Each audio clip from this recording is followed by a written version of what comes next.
Thanks for coming. Yeah. Good morning.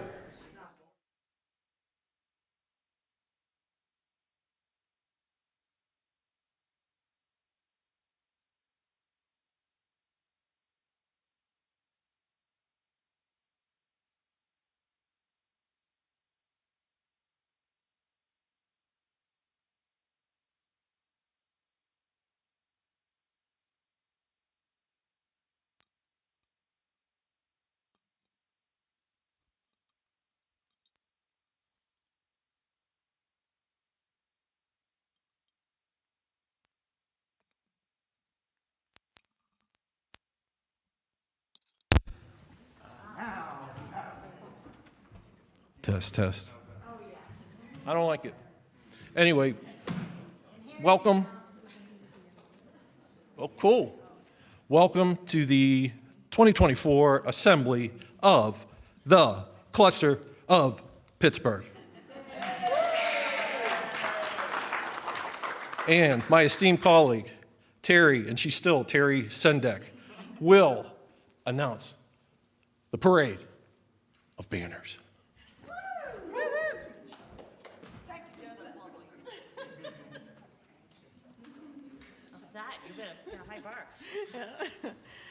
All right, welcome. So today we will start with our newest member, actually, the First Unitarian Universalist Church of Girard, from Girard, Pennsylvania. They were founded in 1853.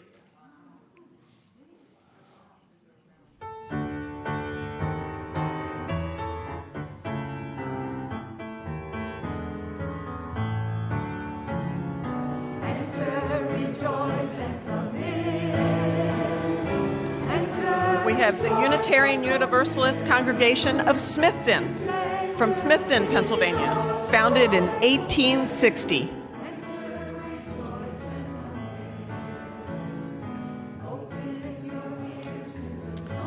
First Unitarian Church of Pittsburgh, in Pittsburgh, Pennsylvania, Shadyside, founded in 1890. Okay,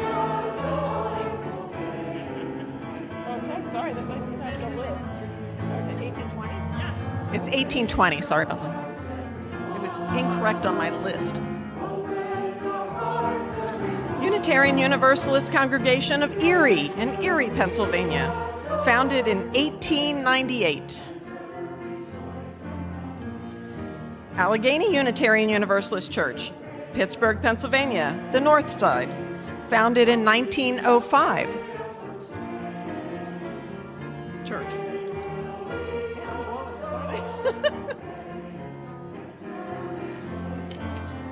We've got the Unitarian Universalist Fellowship of Morgantown in Morgantown, West Virginia, founded in 1954.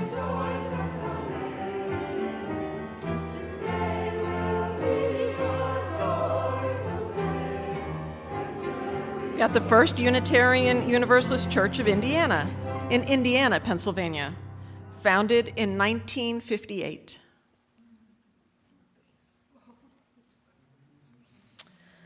Unitarian Universalist Church of the North Hills, Franklin Park, Pennsylvania, founded in 1961.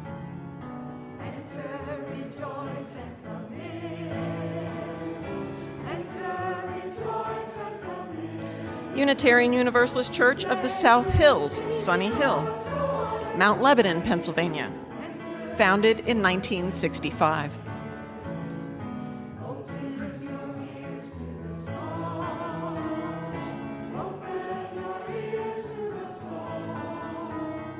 East Suburban Unitarian Universalist Church, Murraysville, Pennsylvania, founded in 1966.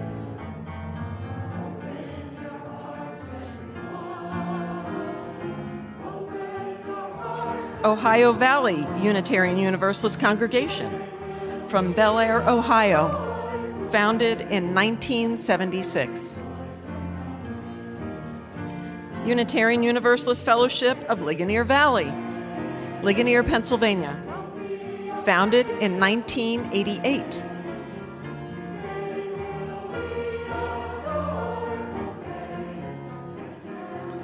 And Ginger Hill Unitarian Universalist Congregation in Slippery Rock, Pennsylvania, founded in 2003. We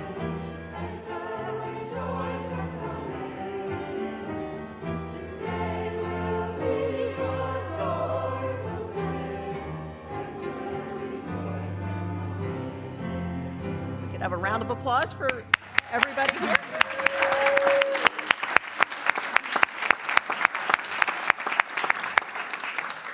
Thank you very much. And are we going to be putting them over there against that wall? Okay. I have pins. Okay, there's pins. And if you could just set your banners up against that wall, we can enjoy them all day long. Thank you very much.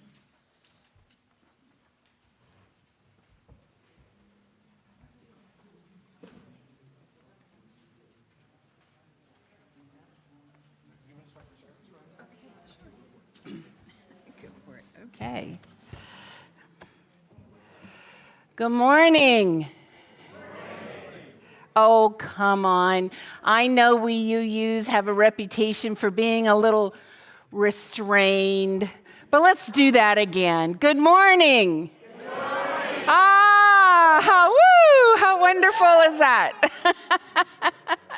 There's always good energy in the room when UUs get together, so thank you.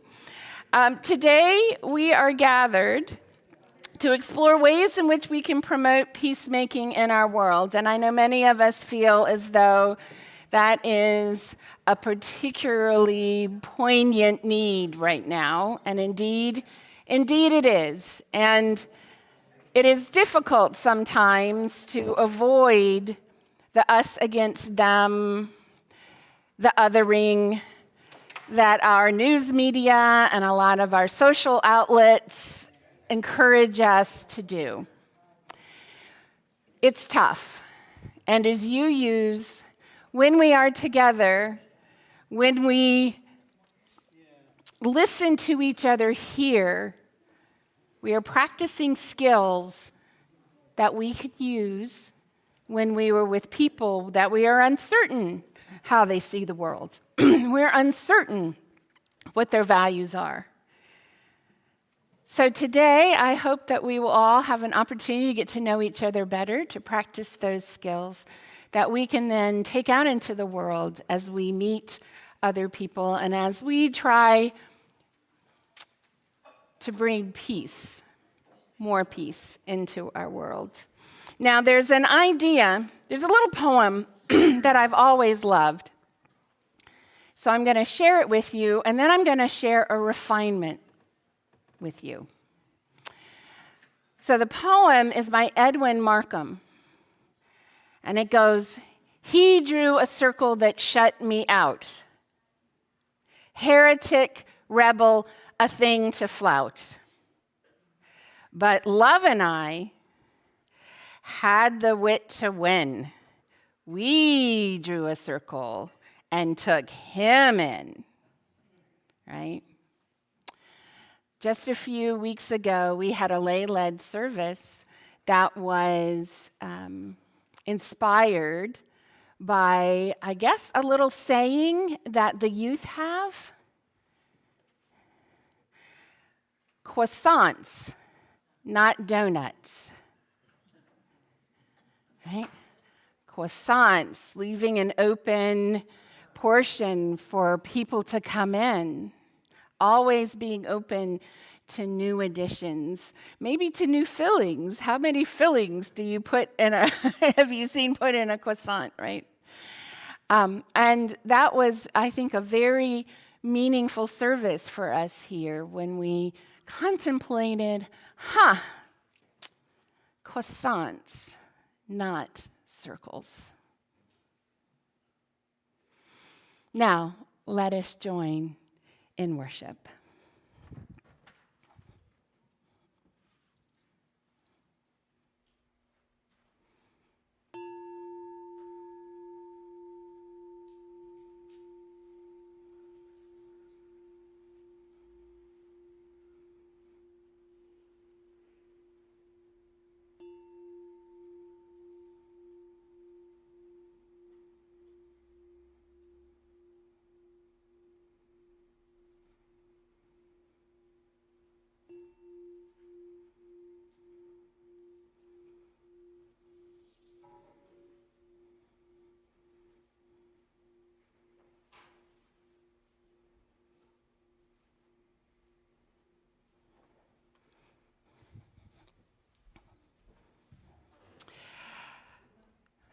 So you see that you are in a kind of a semicircular formation. We're going to open another circle by calling the directions this morning. We will release the directions at the end of the day. But my ministerial colleagues and I would like to invite all the positive powers of nature into our gathering today to support us and to teach us and to hold us safe. Please take your places.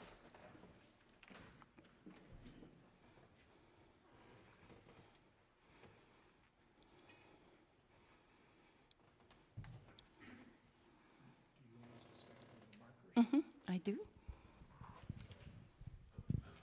Spirit of the East, spirit of stability and endurance, of the earth beneath us and the roots that ground us. You bring the strength to endure in the wisdom of seasons. Let us draw from you the courage to seek lasting peace, to nurture and sustain it as one would a fragile seed. May we stand firmly, rooted in our commitments to justice and unity. Welcome, Spirit of the East. Spirit of the South, spirit of passion, creativity, and growth, source of fire and warmth. You bring us the energy to act, to transform, and to care deeply.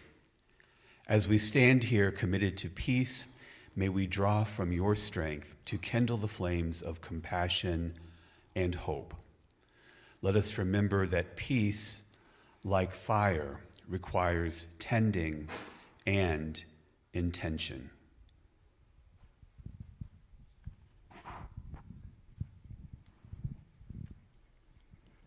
Spirit of the West, spirit of water and deep emotions, you are the flow of rivers, the ebb of tides, and the quiet of lakes. You remind us of the need for healing, patience, and release. As we gather to work for peace, may we honor the depths of each other's stories and be washed clean of past wounds. Bless us with the spirit of compassion flowing freely between us. Welcome, Spirit of the West. Spirit of the North, spirit of new beginnings, of air and breath, clarity and vision. You bring the dawn and the wisdom of fresh perspectives. As we gather here in the spirit of peace, may we be open to new ideas and see the world through a lens of understanding. Bless us with clear communication and the courage to listen deeply. May peace find its way to us as the morning light finds the earth. Welcome, Spirit of the East. Of the North. My typo. Spirit up above, Spirit of the heavens, the stars, and the vastness that surrounds us. You are the infinite, the mystery that connects us all. In you, we are reminded of our shared purpose and our shared humanity. Bless this gathering with the vision of a peace that is as boundless as the sky, and may we reach toward it with open hands. Welcome, Spirit of above. Spirit of below, Spirit of the land that sustains us and of the ancestors who walked this path before us. You hold the memories of those who sought peace, those who planted seeds of harmony and understanding. May we honor their wisdom and listen for their guidance as we strive to create a more peaceful world. Ground us in humility and gratitude. Welcome, Spirit of below.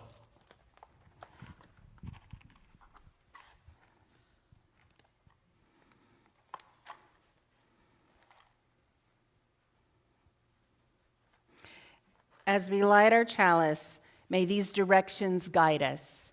May their wisdom flow through us, and may peace be the common ground upon which we stand together. Blessed be. Please rise in body or in spirit as you are willing and able, and join in singing Dona Nobis Pacem, hymn number 388 in the gray hymnal. The words will also appear on the screens.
Please be seated.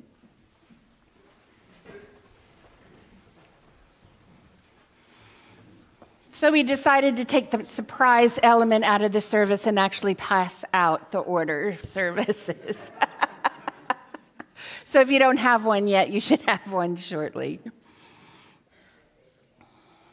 Sometimes we ministers really find joy in preparing the right message for the right moment, for an occasion or gathering like this.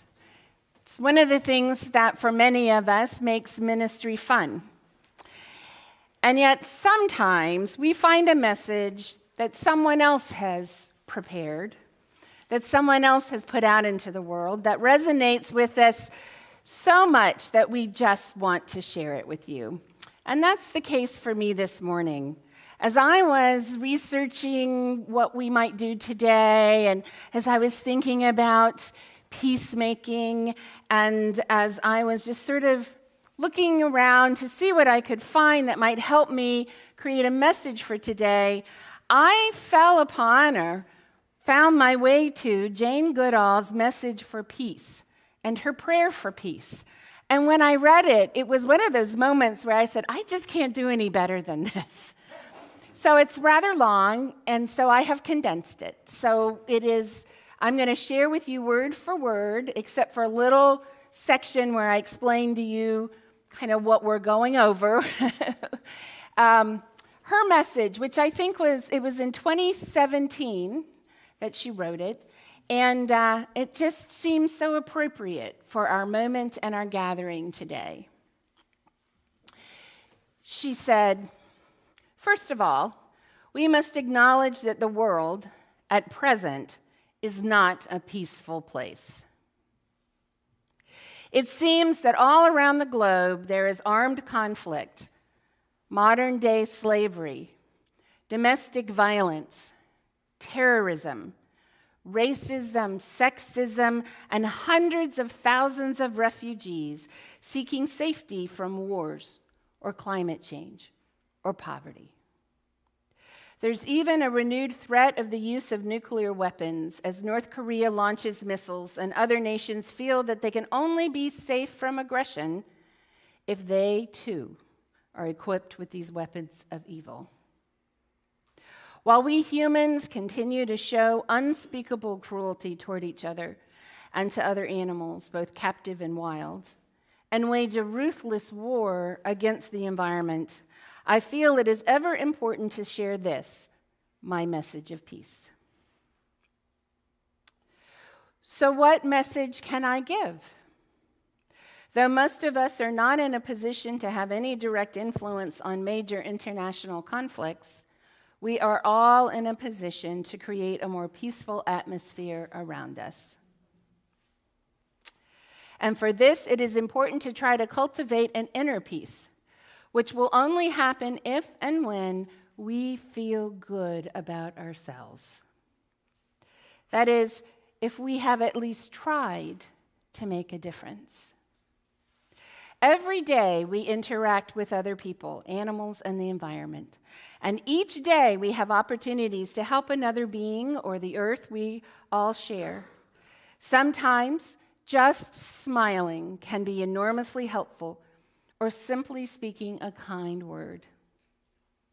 Perhaps one might start picking up trash that was left on the street, which might otherwise end up polluting the water, harming life in a river or ocean. If we do this day after day, it becomes second nature, eventually perhaps first nature. This makes us feel good. So we want to do more, to feel even better. Imagine 1 billion people all giving a helping hand each day. In light of all our conflict and judgment, it is important to understand that violent, hateful behavior and thinking is often due to economic poverty, the disparity between the haves and the have-nots. Those in poverty find it harder to find good jobs, become embittered, and find an outlet in violent behavior. At the same time, a lot of economic poverty is caused by a lack of adequate education. Violence also sometimes comes from lack of hope in life, which enables evil forces to sell false information and hate, which divides us. For many, the very idea of peace must be totally unreal, something they might dream about, but in reality feel sure they could never experience.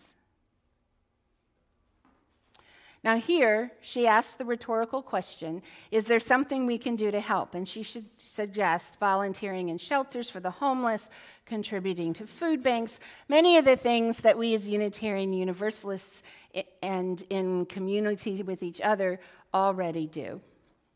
She goes on to say, on the 21st of September, the UN International Day of Peace, or as close to that day as possible, Roots and Shoots groups from around the world fly on long poles giant peace dove puppets, which they've constructed from recycled material such as bed sheets. They are encouraged to include participants from different ethnic and economic groups. These groups get together to create a vision of peace as the giant wings spread out across the surface of the globe, following the sun. Of course, this is only symbolic, but it symbolizes our hope and our determination that a time will come when peace will prevail. Somehow we must keep hope alive, a hope that we can find a way to educate all, alleviate poverty, assuage hunger, and live in harmony with the environment, with animals, and with each other. At another time, she also shared a prayer for peace. and she wrote it as a number of stanzas. So I'd like to read it to you. Most of it, it was very long, so this is an abbreviated version. And if you are in agreement with the stanza, I would like for you to say, yes, we do. So this will become a litany of sorts.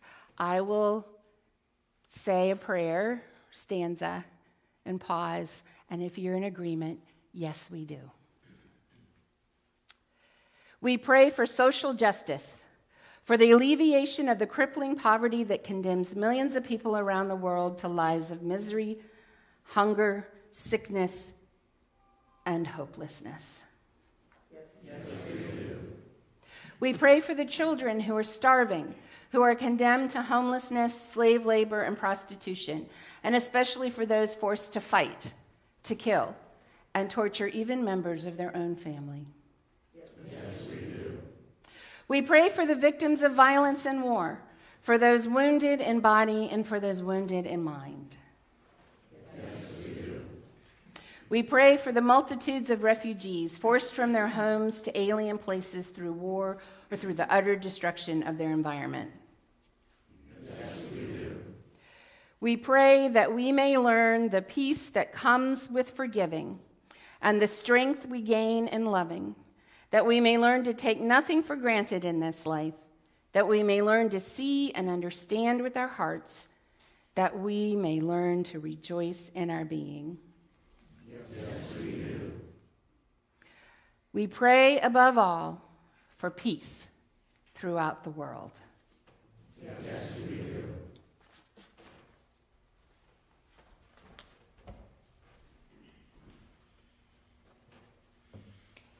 In her message of peace, Jane Goodall referred to the giant peace dove puppets, which roots and shoots groups from around the world fly on the UN International Day of Peace.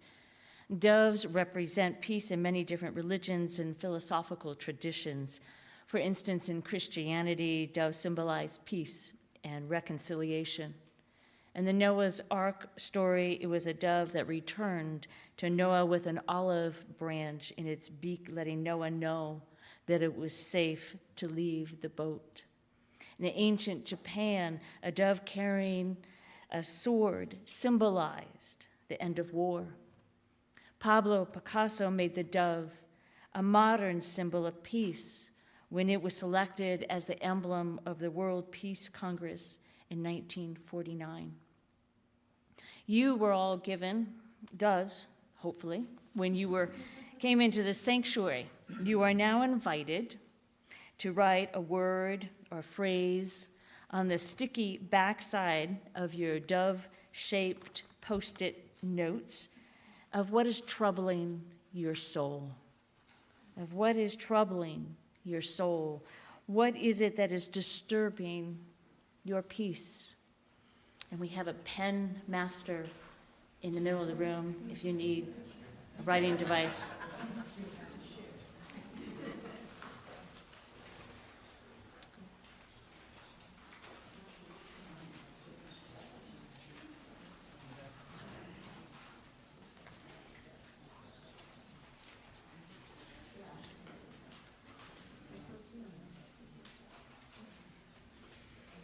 And on the front side of your notes, when you are ready, you are invited to write in a word or phrase of what it is that gives you peace or would give you peace.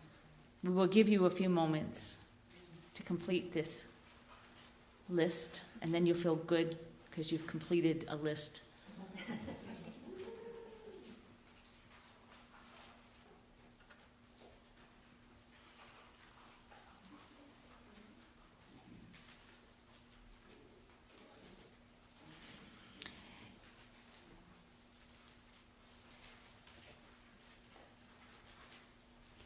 During the break that follows this service, you are invited to place your dove on the mural. I'm assuming that's the mural. Throughout the day, and then you may want to read them as well. I invite you to stand as you're able in body and spirit, spirit of life, 123.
For centuries, Tibetans have hung prayer flags on mountaintops, homes, stupas, and temples. The prayers written on the flags are released out to the universe as the wind blows through them. As the images and prayers fade from the flags, are carried on the wind and are believed to spread goodwill and positive energy wherever they go, they become part of the universe. There are 5 traditional flag colors which represent 5 elements of the universe. Blue is for sky and space. White is for the air and wind. Red is for fire. Green is for water. Yellow is for earth. All 5 colors together signify balance. In the back of the sanctuary are tables covered with blank Tibetan prayer flags that were purchased from Hands of Tibet, which employs women who are compensated fairly for their work and skills. You are invited to write a word or phrase or to draw a picture as your prayer for peace. You might share what gives you peace, what peace would look like in your life, or how you might contribute to bringing about peace. At the end of the day, each congregation will be able to take one string of flags to share with the rest of their congregants.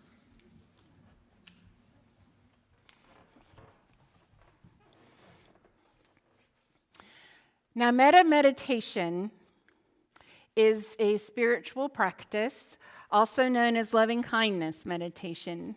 It's a Buddhist practice that aims to develop feelings of love, compassion, and well-being for oneself and others. The practice involves reciting positive phrases toward yourself and others and can be done anytime and anywhere. Hymn number 1031, Filled with Loving Kindness, is a melodic adaptation of a metta meditation.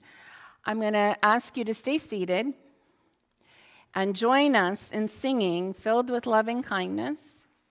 It is number 1031 in the teal hymnal, and the words will appear on the screen as well.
We have come to the end of our worship service this morning. The chalice will remain lit throughout the day until the closing ceremony, where we will release the directions and extinguish our chalice. And I'd like to practice another Buddhist practice in saying gratitude. I'd like to express my gratitude for all of you coming here today and for all of my colleagues who have helped make this such a lovely morning service. Thank you so much.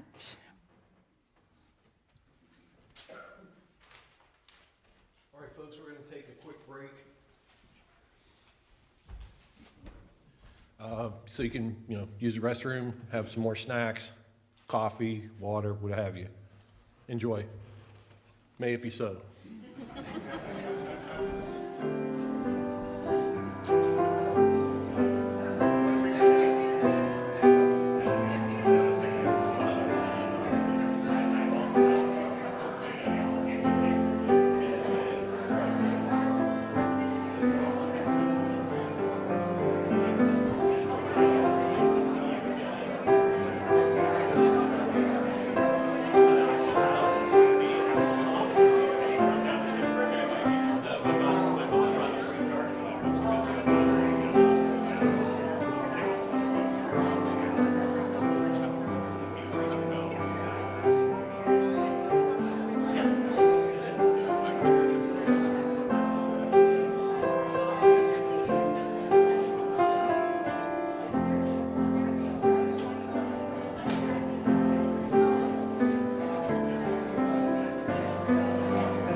Hello.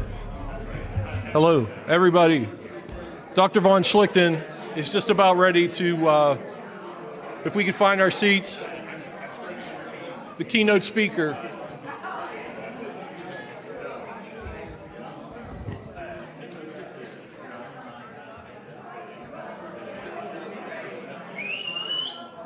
Right. Yeah.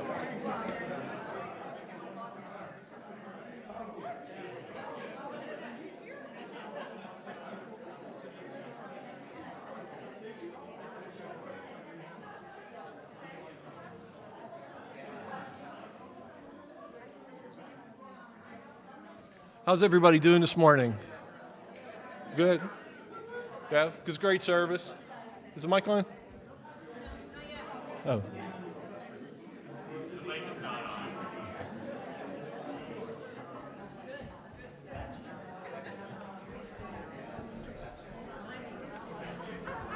Hey, everybody. How's everybody doing this morning? Was that a great service or what? Yeah. Let's give it up. Let's give it up for Rev. Leanne. And for all the ministers. That's it. Let's hear it. All right. So, the moment you've all been waiting for. The keynote speaker, Dr. David Von Schlichten from Seton Hill. Let's hear it for Seton Hill.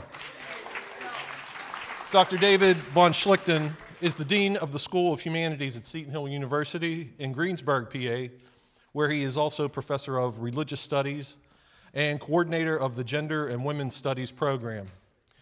David has a Doctor of Ministry degree, a PhD in English Literature, right on, and criticism, oh, that's even better, and an MFA in writing popular fiction. Before becoming a full-time professor in 2014, David served as an ELCA pastor for 17 years. He has over 200 publication credits in various genres. Currently, he is working on a book on misogyny and Christianity and how it is related to mass shootings. He is also working on a memoir about the importance of cats in his life. It just gets better and better. He dreams of giving a TED Talk. Dream big. David is married with 2 children and 1 granddaughter. He lives in Greensburg, PA. Yeah. 7? It says 6 there, but it's 7 now. It's 7, yeah. Yeah, okay. We can just call this a TED Talk and he's done. Do we have any TEDs? I know we have some Eds in the house. Do we have any TEDs in the house? I don't know. Yeah, so the 6 cats. Let's hear it for 7, soon to be 8. Dr. Von Schlichten.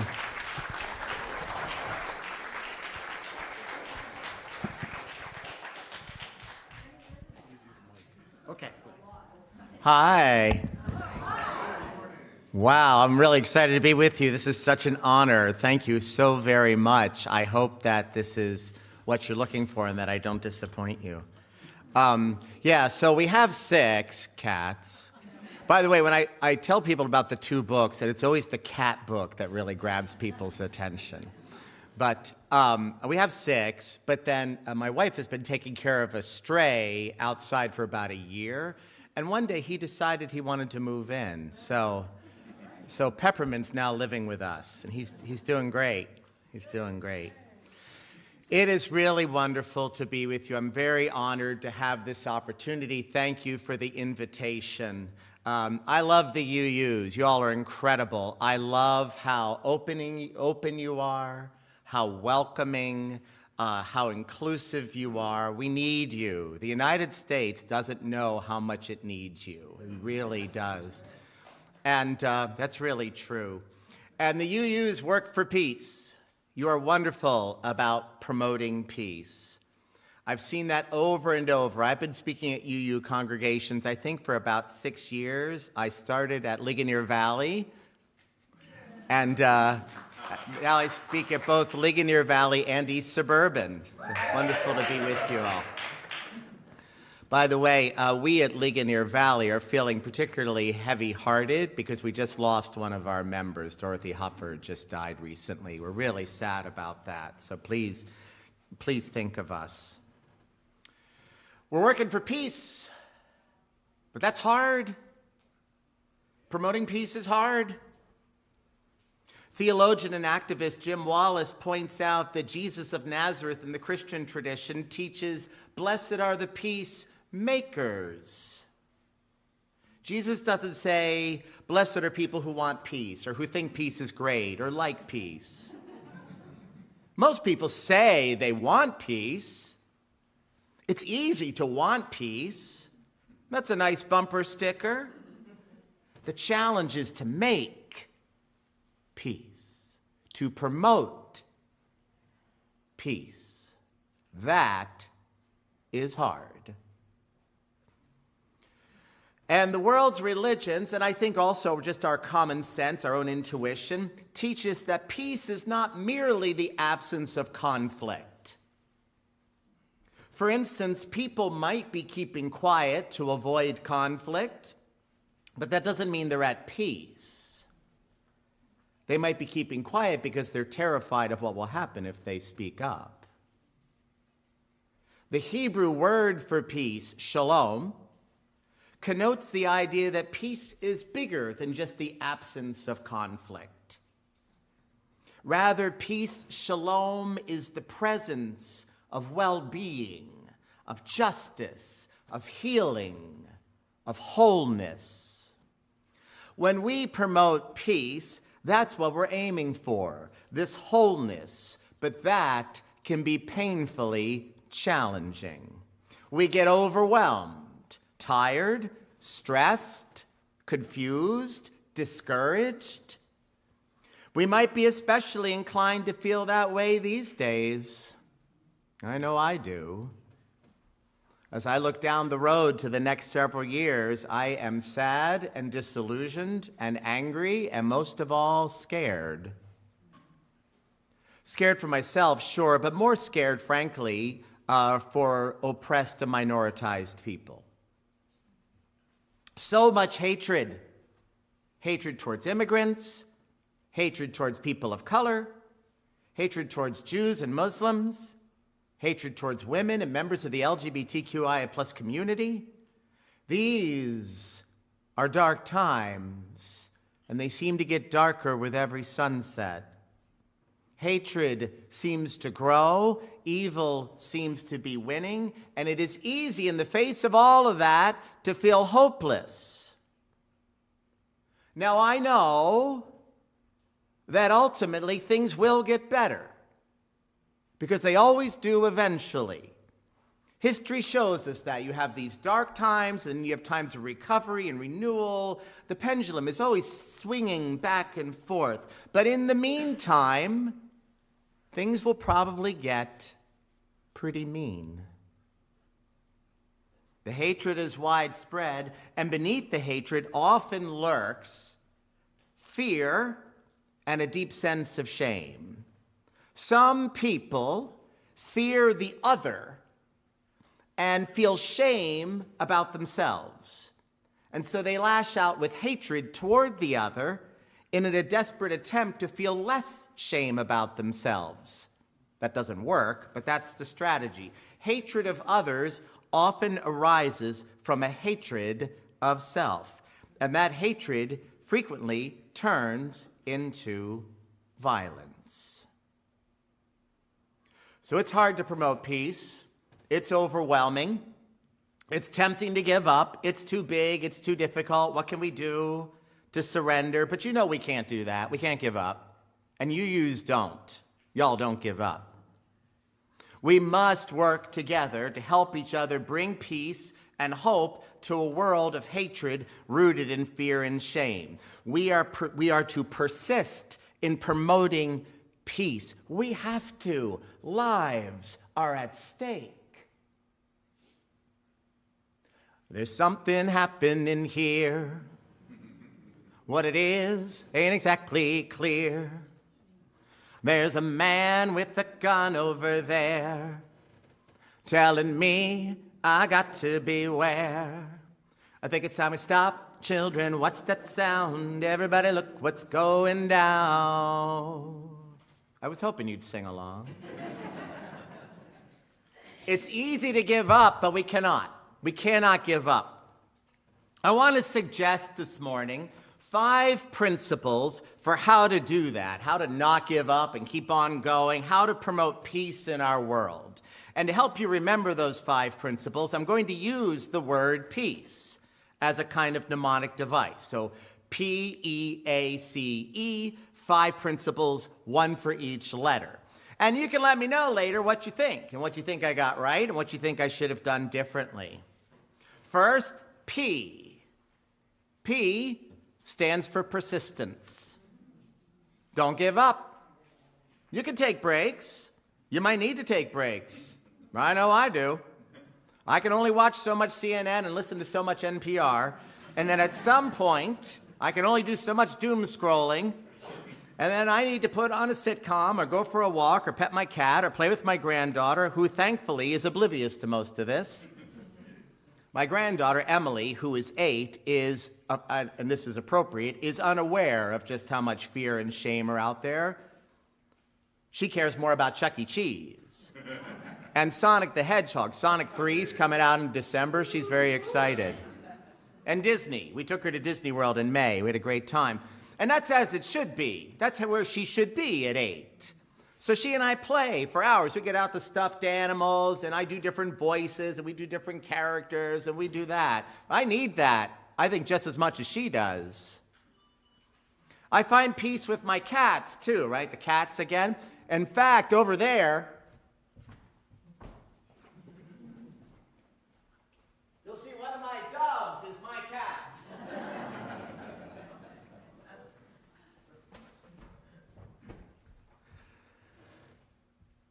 The cats, I write about this in my memoir, have helped me throughout my life by being a safe relationship.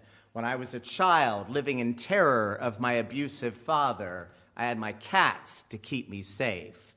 When I was going through life, moving out here by myself, living alone, I got a cat, even though I wasn't allowed to have one because of I was renting, but I got a cat anyway. Reassuring presence. Those relationships with animals, that's no small thing. Ask Jane Goodall. That's no small thing, those relationships with our animals. That's profound. Cats don't fill me with shame and fear. They want to be fed, they want to be safe, they want to be loved. They are easy and adorable and comforting. The world is less scary and lonely when I have a purring cat lying on my lap. How about, you know what I'm talking about. How about you? What do you do to take care of yourself and help yourself not give in to despair? We need all those healthy coping strategies. You can share those with me later. We need to do that. We need to take breaks, but sooner or later, we still have to face the problems to promote peace. We can't give up. We can take breaks. We can't give up. We need to persist. That's our P, persistence. That's how promoting peace happens. That's how we have peace and hope. When we look at the great champions of peace, we see that they were persistent. Imagine if Rosa Parks had just given up her seat on the bus. She could have, you know. Might as well, nothing's going to change, segregation will be here forever, racism's too big, why fight it? But she didn't do that. She resisted. And that wasn't a one-time thing for Rosa Parks. She devoted her life to speaking out against racial injustice. Before that day and after, she had been working for civil rights in various ways. She was persistent. The Montgomery bus boycott, persistent. It was 381 days. They were persistent. Imagine if Gandhi had given up. Imagine if Dr. King had given up. Imagine if Nelson Mandela had given up. We wouldn't have blamed him. He spent 27 years in prison. He could have given up. Imagine if Malala Yousafzai had given up. We would understand that. A Talib shot her in the face in an attempt to kill her when she was a teenager. But they all persisted. We lived through frightening times, but they all did too. And they persisted. They kept going. Persistence, P. By the way, this is on a much smaller scale, what I'm about to share with you. But as you heard, I have an MFA in writing popular fiction, so I have friends who are trying to write novels, and I've tried that too with varying degrees of success. But a friend of mine, Stacy, who I went through the program with, she lives up in Connecticut, and she wrote a novel a few years ago, and it was rejected 100 times. But yesterday, she texted me, she finally got a contract. Persistence. Persistence. E, empathy. Empathy. If we respond to, we heard this earlier during the worship service. If we respond to hate with hate, we'll get nowhere. That doesn't work. The hatred will spread, it'll infect us all. If we respond to haters by just dismissing them, well, they're just stupid, or they're just less than human, or they're just evil, again, we'll get nowhere. I'm not saying that there aren't evil people. It seems like there are some people who seem to be predominantly evil, but most people aren't like that. Most human beings are a mix of good and bad. They might be misguided. They might have been duped, conned, brainwashed, but they're not evil. Empathy is essential for promoting peace. And I know you know that. We all know that. But here's the thing. We got to remind each other about empathy because it's easy to forget about it. It's easy to fall away from it. It's easy to slide into hatred. It's easy to slide into name-calling, demonizing, othering. We are to un-other one another. Get to know each other. Do you know who I am? Do I know who you are? See we one another clearly. Do we know who we are? Whoa, so is life. Ah, so is life. Getting to know each other. Harry Belafonte. That's getting to know each other. I sound just like him. I get that all the time. Is that Harry Belafonte? No, it's just me. One way we can cultivate empathy and thus promote peace is by taking time to really, truly, deeply listen. Listen to the other. Listen to the fear. Listen to the shame. Listen. If all you take from this address is a commitment to improving your listening skills, you will make a profound positive impact in reducing fear and shame and promoting peace and hope. I say that because, and I'll bet you've noticed this, good listeners are hard to come by.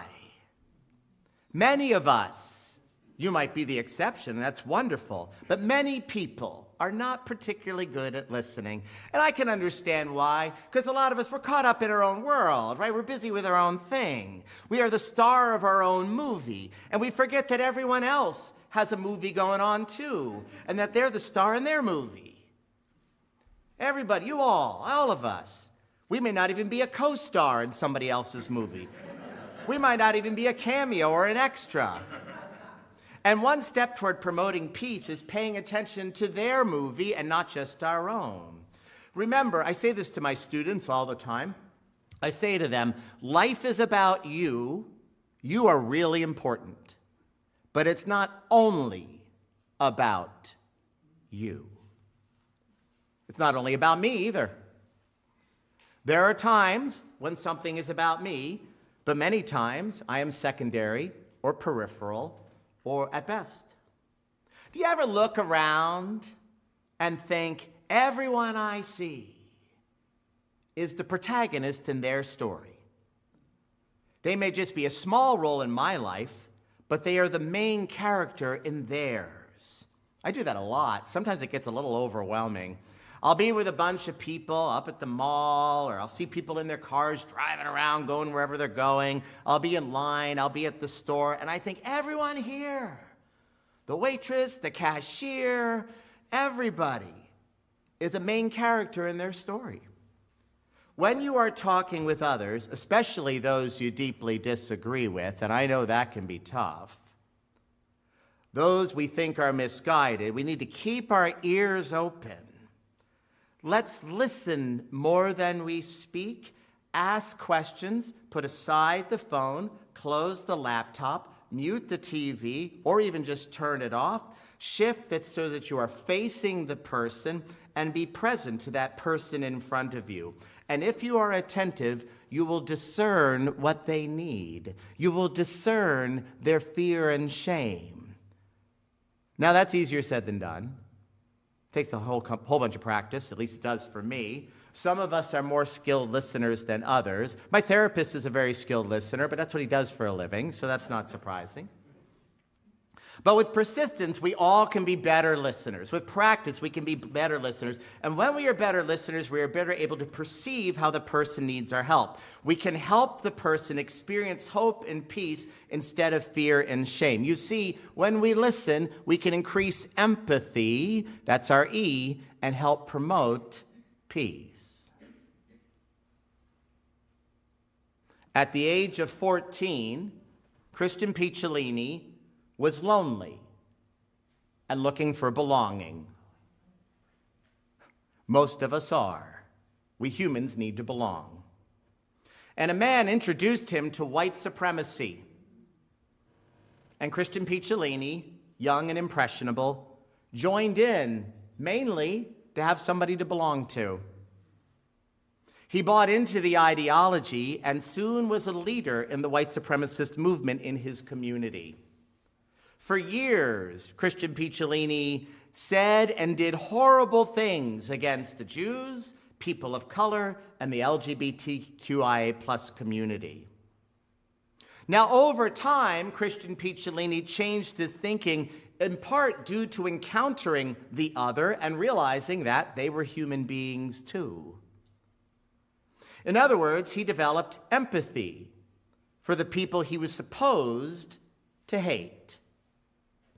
Eventually, he left white supremacy and now devotes his life to helping other white supremacists leave the movement too.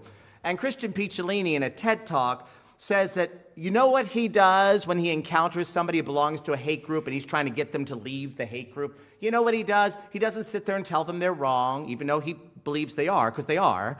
He doesn't try to give them a lot of facts and figures and do anything like that. What he does is, the first thing he does is he listens. Empathy. And what does he listen for? He listens for what he calls the potholes in the person's life. That is, times when things went wrong for them, and they responded by looking for someone to blame. Christian Picciolini then helps the person fill those potholes so that they can stop scapegoating and thus move away from an ideology of hate. Christian Picciolini helps to lead people away from hate by listening. Empathy.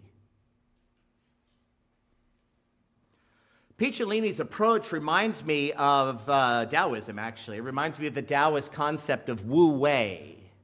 Wu Wei. Wu Wei is action through inaction. It's about achieving goals through yielding, giving in, going with the flow, sort of, instead of forcing your will.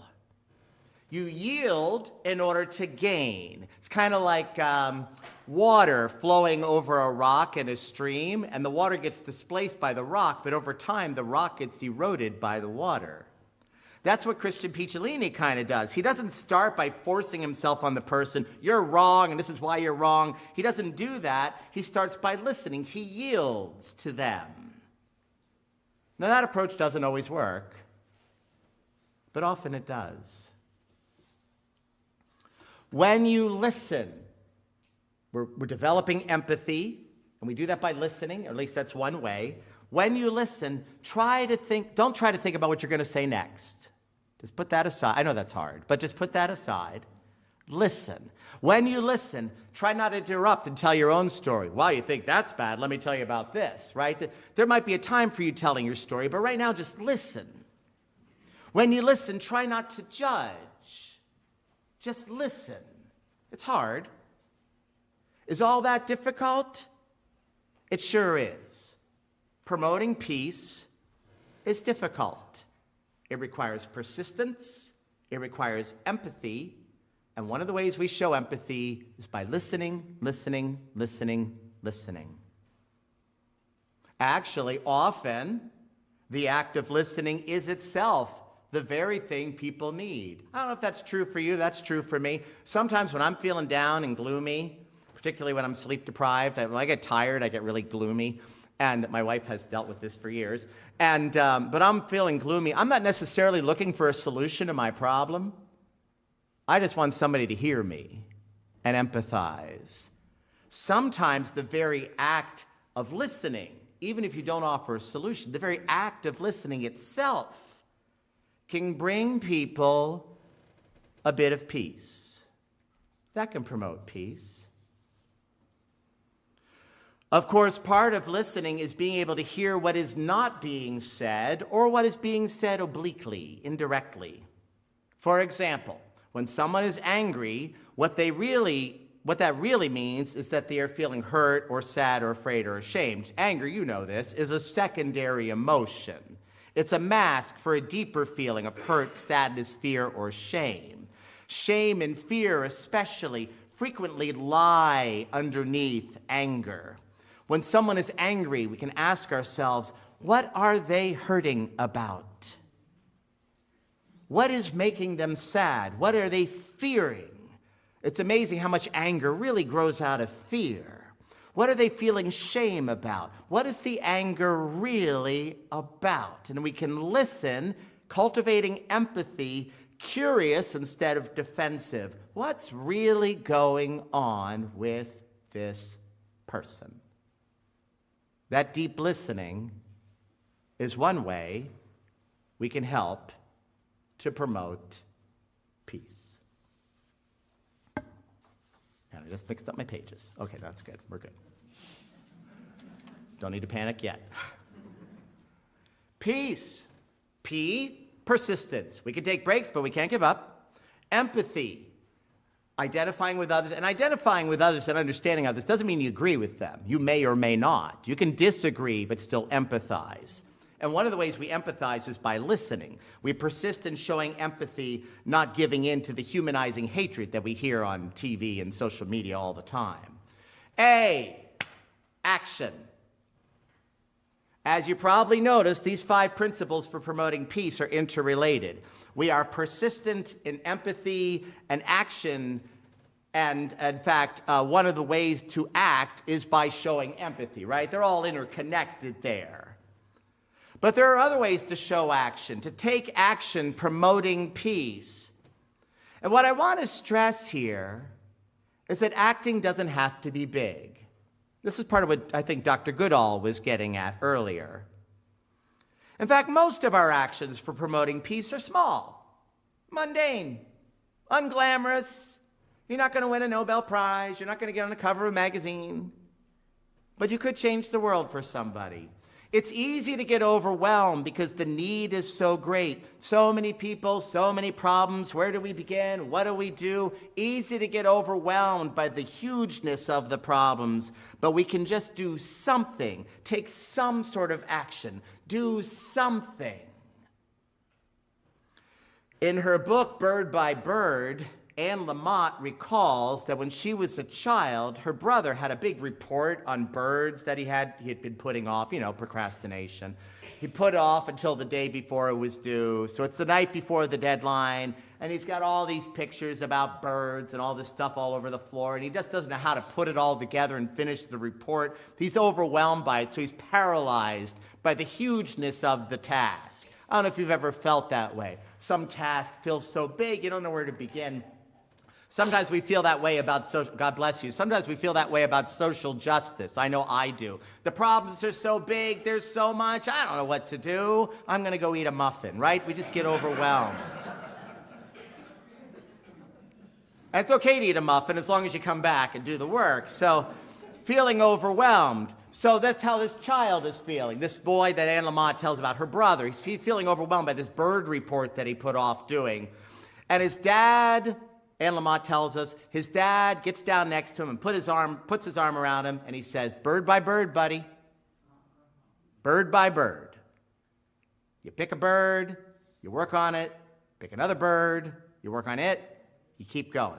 Overwhelmed about promoting peace? Just begin by doing something. Action, that's our A. Anything is better than nothing. For instance, you could begin with the person in front of you, or beside you, or behind you.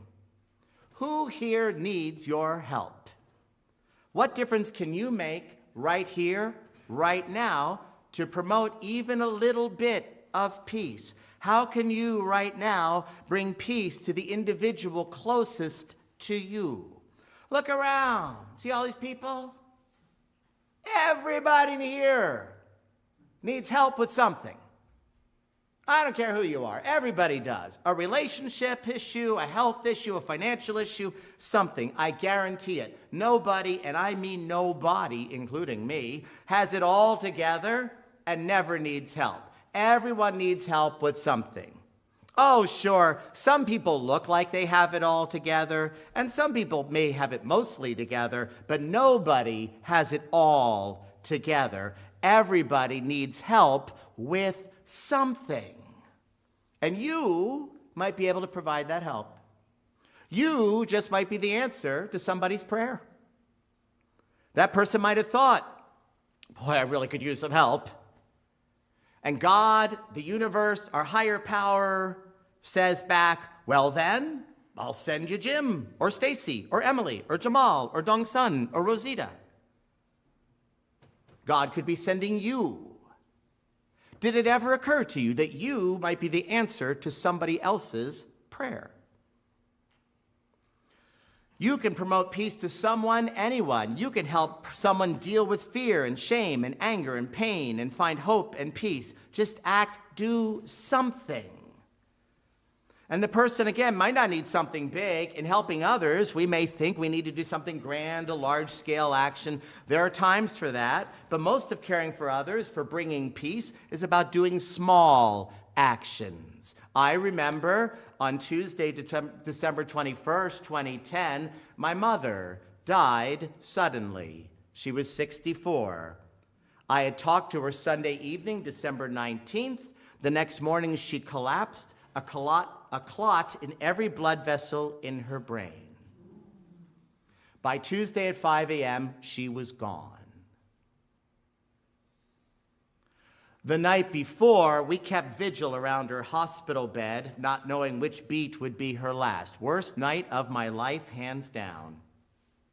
And at some point in the night, so we all got tired, but we didn't want to leave, you know. And so some people were sleeping in chairs. My stepdad was in a chair, and some other people were, and we were out of chairs. So I didn't want to leave the room. So I thought, well, I'll just lie on the floor. I don't care. So I lay on the floor.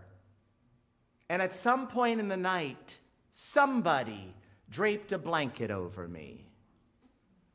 A small action of compassion that did not solve my problem, but it brought a little bit of peace.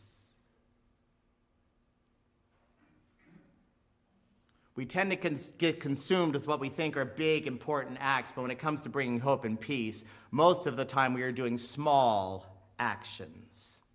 Of course, you know, it goes both ways. If you are going to help others, then you need to allow others to help you too. You may be the answer to someone else's prayer, but someone else may be the answer to yours. Do you do that? Do you allow others to care for you? That's hard for some of you, for some of us. It can be easier to be on the giving end of care than on the receiving end. I know that in some Christian traditions, they do foot washings. I don't know if you've ever taken part in that. And I'll tell you, it is way easier to be the washer than the washee. There's something very humbling about sitting there and having another human being kneel before you and wash your feet. It can be hard to be on the receiving end. Especially, I'm pretty independent. I like to be self-sufficient. I hate being waited on.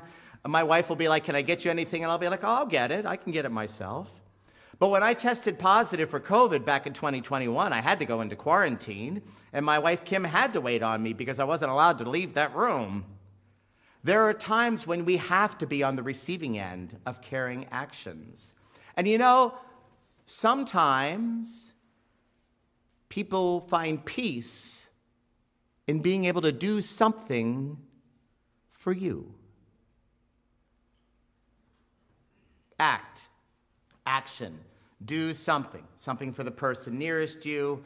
So we can do that, right? We can care for the people in our immediate sphere, but then you think, well, Dave, but what about all those big social justice issues? What do we do about those? Autocracy and climate change and gun violence and anti-Semitism, misogyny, transphobia, immigration, racism, all those issues. What do we do about that? How do we take action there? Thinking about, that's huge, right? It gets, and it can get overwhelming. It reminds me a little bit of juggling. So when I was 18, I learned to juggle. And so I can do a little bit. I can do the 3-ball cascade pattern, but then I drop, and then I try again, and there we go. And then you can sort of keep going like this. And so I can sort of manage. But it's hard to keep those balls in the air. That took a while for me to learn even just that little bit. And I'm at my best when I'm just doing one ball at a time. I can handle that. And I think about that when it comes to social justice issues. There are so many. There are probably at least a dozen major ones and a bunch of minor ones. How do we tackle all of that? That's a lot to juggle. It's a lot. It's too much. So what I suggest is you find one to focus on, and you focus on that. This is more manageable, and you can still get something done. That's what the great champions of social justice do. If you've ever noticed, when people win the Nobel Peace Prize, they don't win for just doing it all. They usually win for doing one thing really well. Malala Yousafzai won for promoting education for girls. Nadia Murad won for her work against human trafficking and her advocacy for the Yazidi. Wangari Maathai won for planting trees to combat deforestation and climate change. Jody Williams won for getting countries to sign a treaty prohibiting landmines. They didn't try to do it all. They picked something and focused on it. When we try to do everything, we end up doing nothing well. So you pick an issue and concentrate on it. One ball, one issue. Now that can be hard to decide. You might be like, well, okay, Dave, but which issue do I pick? They're all really urgent. I don't know. They are all really urgent. What I suggest to you is this. If you don't know what issue to focus on, for me, it's been gender equity. I had an abusive father, as I told you, so I grew up watching him be horrible to my mother and my sisters, and so I decided at an early age I was not going to be that guy, and that I was going to work to advocate for women. So that's been a real focus of mine. That's my focal issue. But that overlaps into other issues, right? It overlaps into caring for the LGBTQ community, for people of color, and it actually overlaps to climate change, too. So when you pick an issue, it often overlaps with other issues.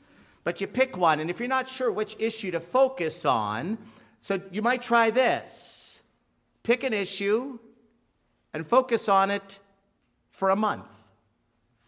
Pick an issue, focus on it for a month. Give it a month and see how it goes. And then you can change issues in the next month, or you can stick with that one. If you're overwhelmed and you don't know where to begin, anything's better than nothing. So you can take action for the person in front of you, and you can pick an issue and give it a month. See how it goes. And you'll make mistakes. You always make mistakes in social justice.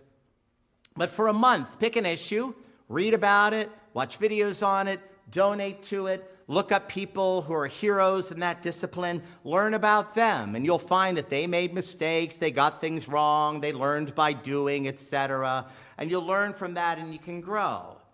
Now, sometimes advocating for justice can be tiring and frustrating. And that's when, of course, we need to take breaks. We take the breaks, but we don't give up. We persist.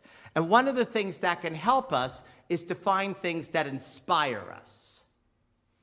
So as we persist and empathize and act, helping the people around us, embracing a cause, even if just for a month, as we do all of that, we have to find inspiration. So you ask yourself, who inspires you? What inspires you? Maybe it's nature, maybe it's music, the arts. I know music can often be very inspirational. There are movies I find inspiring. When I watch Selma, the movie about Martin Luther King, and the march from Selma to Montgomery to protest the suppression of the African American vote, I watched that. I'm done with that movie, and I'm like, I'm ready to go, right? I'm ready to take on the world. Or right now, in my Women in Religion class, I'm showing my students the movie Harriet, about Harriet Tubman, came out in 2019, and also very inspiring, including the music, right? Some of the music, the songs stand up from that really inspires me. That's when I'm gonna stand up, take my people with me. Together we are going to a brand new home. Far across the river, can you hear freedom calling? Calling me to answer, gonna keep on keeping on. Right, I hear that, and I'm like, yeah, that's right. I need that inspiration because social justice is hard and tiring and discouraging, but we gotta persist and empathize and keep acting, and that can help us to keep going. It's important to take that time out for that self-care and to keep going.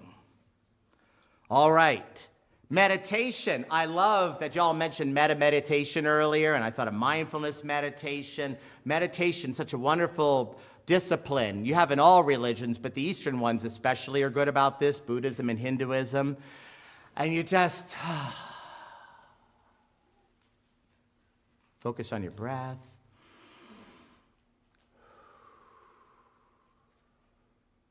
Find yourself a mantra. I've got this. I am enough. I am enough. We are enough.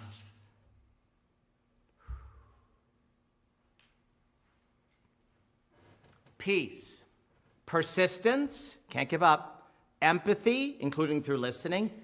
Action, both helping the person next to you and embracing a social justice issue, even if you just do it for a month, embracing something. And now we come to C, which is compassion. And you might think, well, Dave, that's a lot like empathy. Yeah, it is, but it's not the same. There's an important distinction. Empathy is understanding someone else's perspective as best we can, even if we disagree with it. Compassion is feeling for somebody. The word etymologically means to suffer with someone. That's where the word comes from. The Dalai Lama challenges us to practice radical compassion. Doesn't mean we excuse bad behavior. After all, our goal is to end the bad behavior. It's to promote peace, shalom. And to do that, we need to stop bad behavior, stop autocracy and racism and sexism and transphobia and homophobia and xenophobia and anti-Semitism and Islamophobia and violence against the natural world. So we want to stop those things, but to do that, we have to have compassion for others, including those we disagree with. That's essential to our goal. I think our nation lately has been showing a real lack of compassion, especially towards immigrants and other oppressed groups. Look, is illegal immigration a problem? Sure, that's a challenge. We got to work on that. Everybody agrees with that. But we can address that problem with compassion instead of this sort of toxic macho toughness rooted in hatred, which is, again, often based in fear and shame. Essential to compassion, and indeed to all of promoting peace, is remembering that people we see as enemies are still people. Kiyoshi Watanabe was a Japanese man living in Japan during World War II, and he was bilingual. He knew Japanese was his first language, but he also could speak English. So when the war broke out, he was conscripted to serve as an interpreter at a POW camp in Hong Kong, where the Japanese were holding British soldiers. And Kiyoshi Watanabe noticed that many of the British POWs were not receiving adequate medical care. They were getting sick. And so even though they were officially his enemies, right? They were his enemies from his perspective. Even though that was true, Watanabe smuggled medication into the camp to help his enemies, to help the British POWs. When Watanabe was transferred to a different camp, he did the same kind of thing, helped his enemies. Why? because they were his fellow human beings and they needed help. Eventually, the Japanese government caught on to what Watanabe was doing, but then the war ended, so he was spared whatever, I imagine, horrific punishment he would have received. However, in a painful twist, his wife and one of his daughters were in Hiroshima on the day of the atomic bombing. Watanabe remembered that everyone is human. He showed compassion. Years later, he was on a British TV show telling his story, and the next day he encountered a woman who had seen the show, and she said to him essentially, "Sir, before I saw you on that show, I hated all Japanese for what they had done to us during the war. I assumed that every Japanese was evil. But now, because of you, sir, and your story, I see that the Japanese can be compassionate too." Persistence, empathy, action, compassion, and finally, and in some ways this might be the toughest one, expectation of goodness. We know there's evil, but I want to reassure you, there's still good too. You are evidence of that. There are still good people. There are still people who care, and this period of evil will not last forever. We as a species, on the whole, we have made progress when it comes to racism and sexism and other forms of hatred. It's just that we also often experience a backlash. Happens over and over. Every time you make progress for an oppressed people, there's always, it drives me nuts, there's always a backlash. People who push back against that. But there is hope. We have expectation of goodness. Remember, Fred Rogers' mom told him when he was distressed to look for the helpers. That's you and many other people. They are always there. You are a helper, and so am I, and so are countless others. There are always helpers. Sometimes we feel like nobody cares, but that's not true. If you're here today feeling like nobody cares about you, I'm here to tell you, we care about you. I care about you. There's a famous preacher named Fred Craddock who tells a story about his father. His father Fred Craddock's a pastor, but his father didn't trust the church. He thought the church just wanted his money and didn't care about him. And I can understand people being cynical about the church. I get that. Fred's father would say over and over, "Church doesn't care about me. They just want me to join so they can get my money. They just want me to give. Church doesn't care about me. I don't matter to them. They don't care about me at all." Fred Craddock said he heard his dad say this 1,000 times. But years later, Fred Craddock's father lay in the hospital dying of throat cancer. And in his room, in his hospital room, on every surface were cards or flowers from that church. Now, because of his throat cancer, he couldn't talk. So he asked his son to give him something to write on. So it was the side of a Kleenex box, and he wrote on it a line from Hamlet. "In this harsh world, draw your breath in pain to tell my story." And Fred, who's now an adult, looked at his dad and said, "Okay, Dad, you got it. I will tell your story. What's your story? What do you want me to tell others?" And the dad wrote, "I was wrong." Sometimes people let us down, and there's plenty of evil, no doubt about it. But the good is still here. It's still here. E in peace is that expectation of goodness, believing it is still with us, because it is. It is easy to feel like hatred has won, but it has not. There are always people who resist. There are always people who push back, and UUs are among them. You all are great for this. You are persistent in your empathy and your action and your compassion. And so I have great expectation about your goodness. We're in this together. You and I in our spiritual lives, whatever that looks like for you, whether it focuses on nature or an understanding of God or whatever spiritual practices you have, whatever, we can draw comfort and strength from that, from our mantras and our meditation and our prayer and our sacred texts. We are not alone. We have strength. We can promote peace. We have to persist empathize, act, show compassion, and expect that goodness endures, because it does. I'm telling you, I'm scared, but I believe in you. The UUs promote peace. We will do this together. We shall overcome. We shall overcome. We shall overcome someday. Oh, deep in my heart, I do believe we shall overcome someday. Thank you.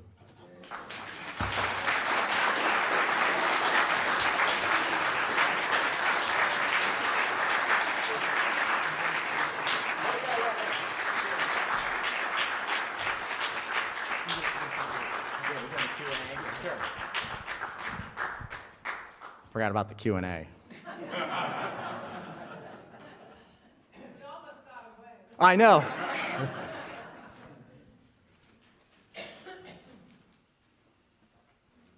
So you mentioned meditation. Is there a specific practice that you personally do, or? For me, focusing on my breathing helps a lot. Having some quiet space. I often feel like the world is too noisy. And even though I act very extroverted, I'm actually pretty introverted, so I need a lot of alone time. I walk to work, so that helps. I live about 1.5 miles from where I work, and so Seton Hill, you go up, it is literally on a hill, and when you go up for about 1/2 mile, you go up this road that's surrounded by these beautiful trees. So when I get there, every time I'm just like, I focus on the trees. I pay attention to them, because they're talking and I'm listening. So nature, breathing, sometimes I do this. This might seem weird, but this works for me. It's a mantra specific to me, and it's, I have nothing to prove. Because sometimes I feel like I have to sort of prove myself to others, and that gets me stressed.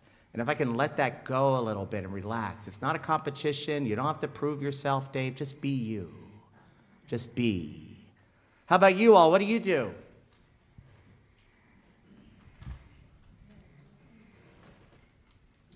Comments or questions? Okay. Sorry, I couldn't see your hand. A couple of things. You ask where do I meditate? Well, Yes. the woods. When I go Yes. hiking, that's my place. But when you talk about expectations, it got me thinking, we really need to be careful not to let those expectations, when they don't happen, start resenting because they didn't appear. Yes, good point, Alicia.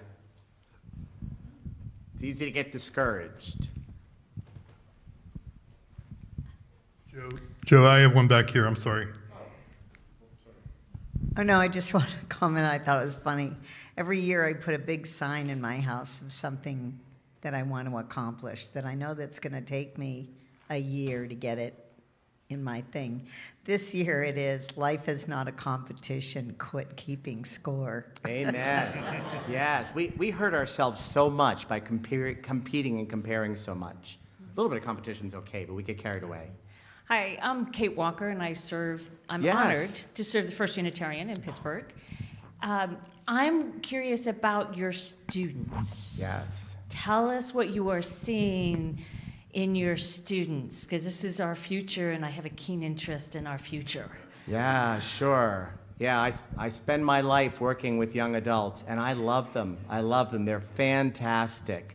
They have their challenges like every generation. Every generation has its challenges. They struggle with kind of technology addiction, which is a monster we help to create. So that's part of that. So they struggle with that. We see a lot of anxiety among young adults. They sort of worry about things and stress out about things a lot. So those are some concerns. They got hit pretty hard by the pandemic, and you could see that. There's been a regression in their learning. So those are some of the bad things. But the good stuff is They're generally pretty sweet and considerate. And many of them, at least on the Hill, many of them really do care about making the world a better place. They're deeply concerned about climate change, and many of them really want to eradicate these different forms of injustice. Not all of them do, but many. There's a lot of hope, and I also see a lot of creativity and intelligence too. They impress me on a regular basis with the work they produce for class. It's really quite astounding. So they have their concerns. Every generation has its struggles. I'm a Gen Xer. But, I remember when I was their age, people were worried about the Gen Xers and what a mess we were. And, so that always happens. And I'm not saying we shouldn't be concerned. We should, but there's so much good there too. Really encouraging. Yay, fellow Gen Xer. 1969. Hi. The day before the Stonewall riots. Hi, I'm Ann Moore, and right at the beginning of your talk, I think you said that anger was driven by fear and shame. It can be. Okay, and I was confused. Like, what shame about what? I think a lot of people struggle with a deep lack of self-worth.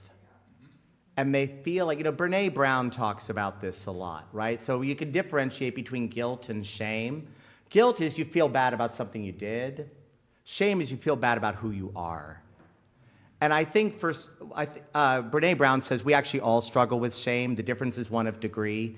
But I think some people, they express their shame by lashing out at others, right? Bullies do that, right? They feel so awful about themselves that they think the solution then is to belittle others, right? We know that hurt people hurt people. And so that's what I meant by that's what I was thinking there. People don't always do that with shame, but some people do. Thank you. You're welcome. Hi, I'm Sarah, and I just wanted to say thank you for giving some examples of how to just get started. I think as a mom of young girls, I get a little paralyzed as to what I need to do for them to ensure that they have a strong and beautiful future. And so just focusing on one thing a month was very enlightening. Thank you. I have 2 grown children, and then we have Em, who's 8, and I just think, oh, man. So we focus on it, so that helps me too. I'm glad it's helpful for you. Hi. You mentioned during the empathy part that you listen to see where the holes are. Right. You don't. David Picciolini. Yeah. Yeah, the potholes. And then that person would fill that hole of with blaming somebody else. Yeah. And then you try to do what? You try to show what? What David Picciolini says he does is he tries to help them fill those holes some other way. Yeah, that's my question. Yeah. How does he do that? Yeah, I don't know. That's a great question. I'd have to look further. He wrote a book, so maybe he talks about that in the book. That's a really great question, and I don't know. Maybe we could think about how do you help somebody who has those potholes in their lives? We all get them. But sometimes when we get potholes, people blame other people. Well, it wouldn't be this way if it weren't for, and pick your group. So how do we help them fill that? I don't know. That's a great question. I'd love to discuss that and see what David Picciolini would say. I think that starts with forgiveness. Have people go into their childhoods and learn where they were hurt. Yeah. And then learn how to forgive the people who hurt them. And that way they release that pain. And then they can go on from there and also learn to forgive themselves and then become a better person and help someone else down the road. But my question is, what's the name of your cat book and where's the best place to purchase it? So thank you. The cat book is still a work in progress. I mean, it's written. So what I need to do is revise some more, and I got to tell you, I'm a little scared about revising it. I'll be perfectly honest. I'm afraid about publishing this book because there's a lot of it requires a certain degree of vulnerability that I'm being kind of nervous about. It'll happen eventually, but it's called A Kitty Purrs Through It, and And I remember when I came up with that title, I'm like, yes, that's it. So it's called A Kitty Purrs Through It. So I'm still working on it, but I'll keep you posted when that comes out. It will come out. I just got to muster up some courage. Eat more muffins. I really appreciate the point you made of you don't know how on the question of filling the pothole. What I discovered while serving as a volunteer chaplain in Allegheny County Jail is the power of listening is so much greater than anyone could possibly believe. Yes. And very often, what I would realize and say back to them is, you know your answer. You have told me your answer. Listen to your answer. Very often, they really do know their answer. For sure. It's only when you reaffirm that they know them, where you're not solving the problem for them. You're not trying. Right. It's very powerful. Yeah, thanks for affirming that. I know when I was in seminary, we talked about ministry of presence, right? It's this idea of how powerful it is just to show up for somebody, and then part of that is really listening. You're right. I mean, people often do know. They just need somebody to say it all to, and then they kind of get through that, and they arrive at the answer. Thanks.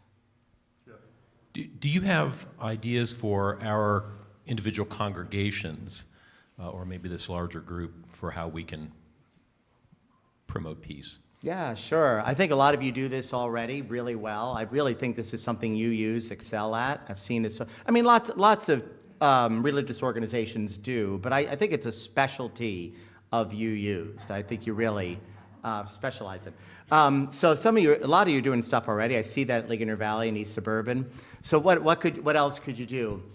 I mean, I think it's important in any way you're able to get together with your members and have some good conversation about that and do some brainstorming. You might find, I talked about picking an issue and giving that some time and focusing on that. That's something to consider. Rather than trying to tackle 12 things, you pick a thing. Maybe you do that already, but I think that's part of it. And then looking around in your immediate community, of course, where can we provide outreach and support? Again, I think you're doing that already, so just continue to do that, maybe turn the volume up on that.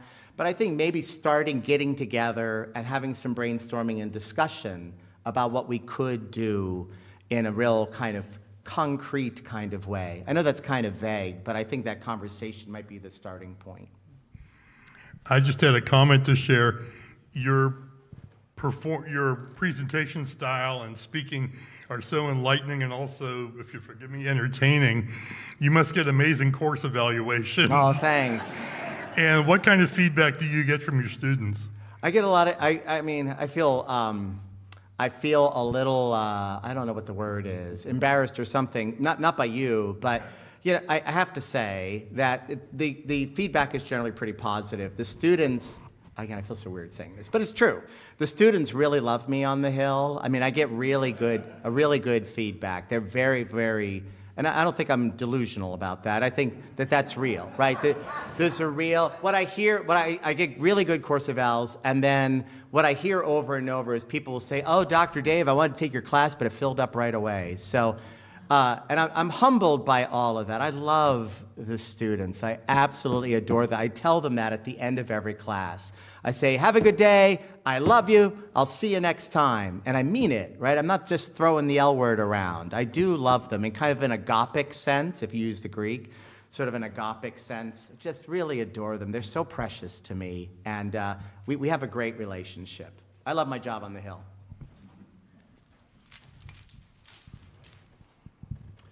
Your comments on compassion and empathy raise an interesting challenge. I've been avoiding the media for about 10 days now. I hear that. Because, there are certain people whose images appear or there's discussions about them, and I tend to react with a lot of anger and anxiety and fear. Same. And trying to understand them as sad, broken people with a lot of potholes to fill is a different perspective. It's hard. I appreciate that. It is hard. It is super hard. I never want to trivialize that because it is tough. Especially sometimes, I'm sorry, I think I interrupted you. Did I interrupt you? Okay.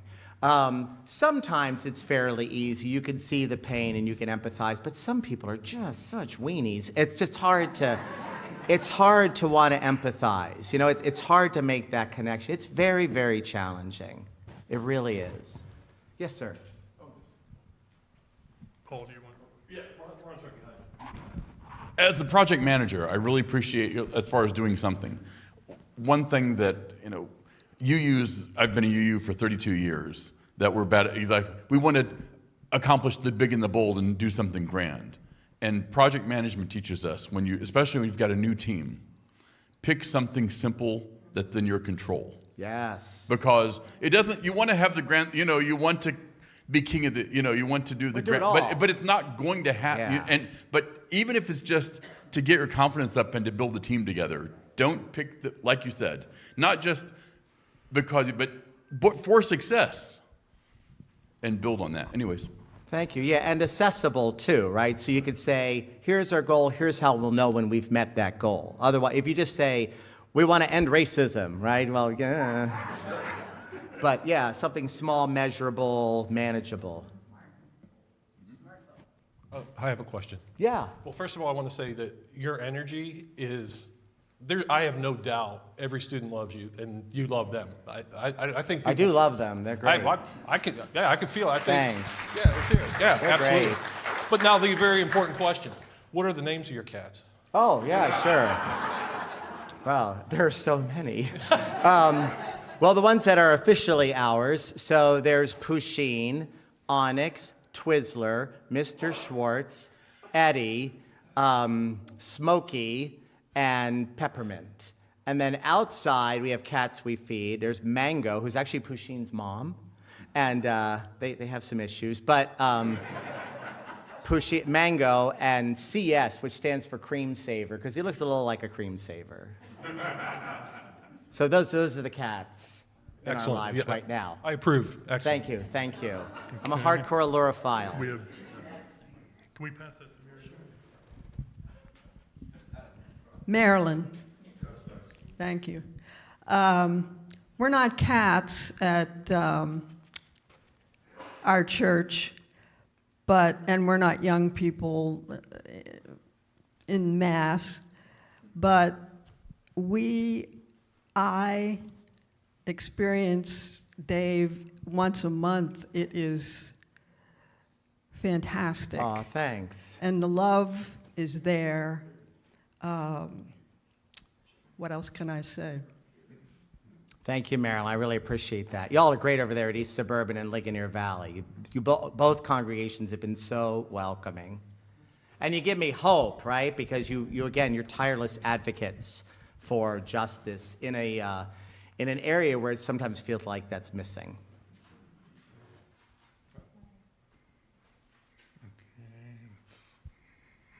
Bear with us here. I appreciate a lot. My name is Julianne. I'm from Sunny Hill. Hi. I appreciate a lot of what you said, and I actually know that guy, Christian Pickling. I thought I heard somebody say, "Oh, I know that guy." Was that you? Yeah. Anyway, but what I really appreciate most about what you said, because I appreciated everything because I was just nodding a lot. Thank you. Is that this has always happened, and that we're going through a time of great pushback, and this is a time to not retreat. I mean, the examples you gave, I was just having this discussion before this started today about, and when you finally got to Nelson Mandela, yeah, what if he just, I mean, he had good reason, Yeah, 27 right? years. 27 years, right?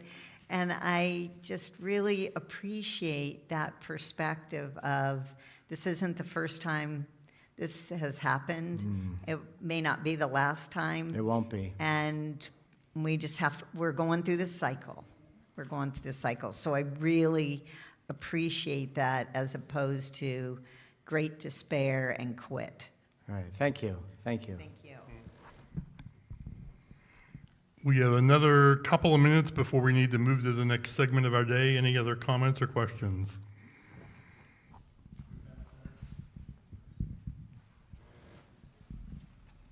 Hello, my name's Keith.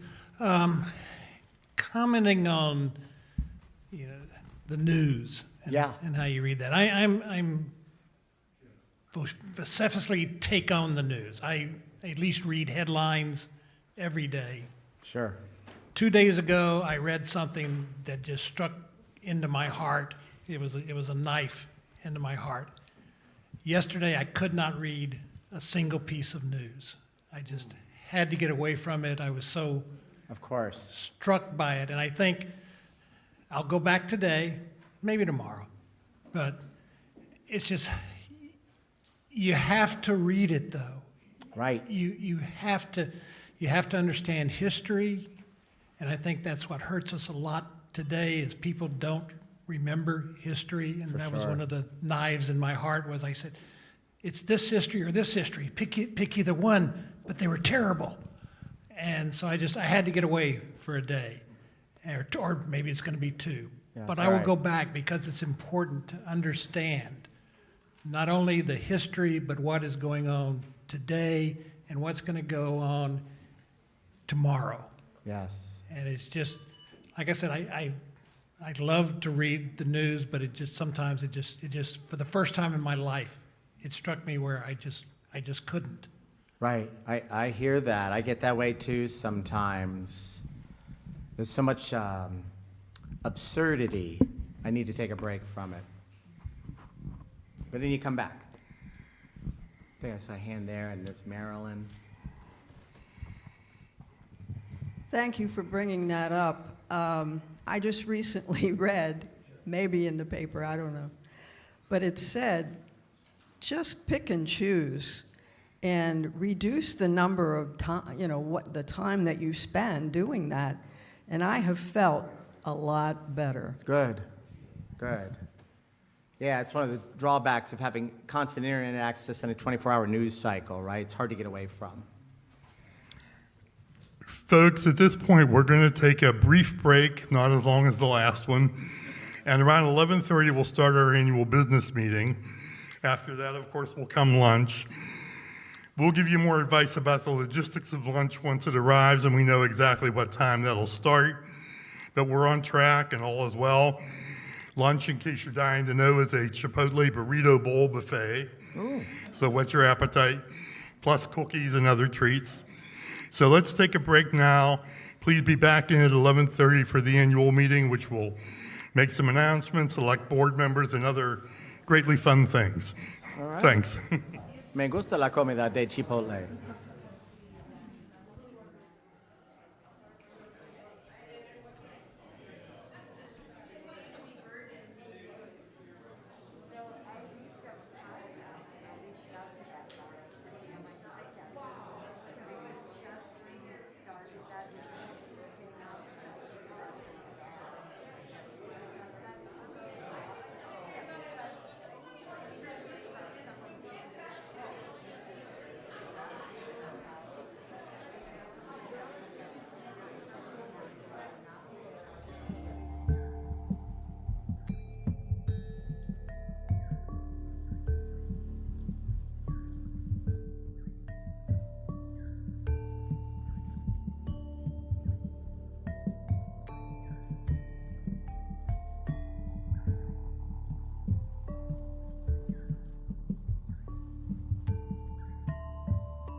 Hey, everybody, we're going to, if we could kind of find our seats, and we'll start the business meeting. We'll stop having fun and we'll finally get down to some business.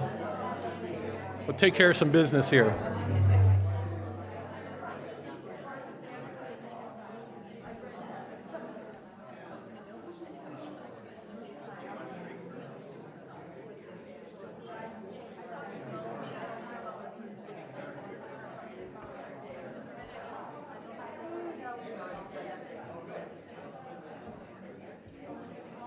I'm sorry, I was looking for Reverend Strawn, but, oh, I'm sorry. I didn't, yeah, she had her back turned. Okay.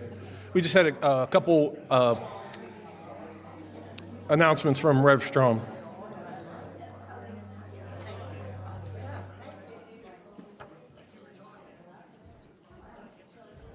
Good morning. I think it's still good morning. It is still good morning. I'm Elaine Strawn, and I'm the... When Sunshine Wolf left, they needed, Megan Foley called and said, would you be the interim? So for the last 6 months I've been, and I've talked with some of you, and there are some of you that I would love to have talked with and haven't done that yet. But so I am your contact to the Central East region until the 20th of December. A new person has been hired but won't start until December 9th, and then we will work together until the end of the year, and then she will start in the beginning of January. So I wanted to say that, and I wanted to say that partly I'm here to practice what Dave was just talking about, and that is I'm not here to talk, I'm here to listen. So if there are things that if you need help with anything, if there are questions that you have about the UUA, I will make up the answer to it, because I don't really think that we have. You know, we're UUs. We don't have one specific right answer. And also to let you know that if you're having trouble contacting anybody at the UUA or having trouble getting into the UUA, it's because since the election, they have changed the way to get in. They have worked to protect all the staff's private information. And I don't think that that's permanent, but right now you can't go to anybody on staff directly. You say who you are and what you need, and that person gets back to you. I hope that makes some kind of sense. And the UUA is working so very hard to get resilience materials out so that you have the resources that you need to meet whatever comes in your door in the months and years ahead, so that you have those kinds of resources. It's a time that often people will come in. They will suddenly discover Unitarian Universalism in this kind of a climate, and you all are up for it. I know you are. And I know you're the gracious hosts and you're the sanctuaries, and the UUA just wants to partner with you to help make that a little easier. Thank you.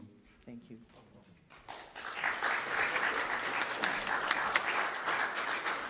And since we're in the applauding type mode, I want to give some thanks to the AV team, the hosting team, the kitchen people, the ministers. They were awesome. Dr. von Schlichten. And if I'm forgetting anybody, I'll try and make it up later. Huh? Oh. Okay. Okay, that's enough of that. All right, I'm going to bring the business meeting to order. I'll start out with a year in review. It's like, what, the longest year that's ever happened, maybe? I don't know. But in real time, earlier in the year, we had a spring seminar on ecology, environmentalism. Did anybody attend that? It was completely online. I see Becky. Yeah, I found it very rewarding. In the spring, we also, as a board, went and visited Smithton, and that was an amazing experience because that church was founded in, I forget the date, but it's been there a long time. And 18th, thank you, yeah. So, yeah, that was a very welcoming congregation, yeah. And all right, let's, Pride, right? Pittsburgh Pride, the march. Who was there for Pride? Anybody? Yeah. And I just want to say that I hadn't been to one in a while, and maybe 10 years or so, just because of the schedules and stuff. But it was awesome. And when I got back, somebody from our congregation said, "Are we going to do Pride again next year?" And I didn't even hesitate. I said, "Heck yeah, it is going to happen." Hopefully. I guess I shouldn't get too hopeful. I think it'll happen. We got it. What did Dr. von Schlichten say? We got it. It's got to happen. You know. Anyway, we went and saw the Pirate game in August, and it was fun. Sky Blast. Okay. Pierogi. I'm for the pierogi races. That's my thing. Sauerkraut salad. If you have a favorite, you know, I like them all, but sauerkraut salad. That's the one you got to go with. That's me. Oh yeah. Oh yeah. No disrespect. It's a personal thing. I just love salad. Yeah. And so, and then we have today, which is pretty dang cool so far. Now I'm going to ask that we can waive the reading of the minutes from last year unless somebody has something they want to. And if you need a copy, there were two outside. And if you need them emailed, just let us. You can talk to Ron or myself or somebody on the board, and we can get you those if you want to see those. So do I have a motion to? Move to accept and waive the reading of the minutes. Okay. Anybody opposed? All right. It's okay. I'm sorry? Oh, okay. Yeah, I think that's about it. Yeah. And with that, I will ask our esteemed treasurer to come up and give us a treasurer's report, to Hal Dixler.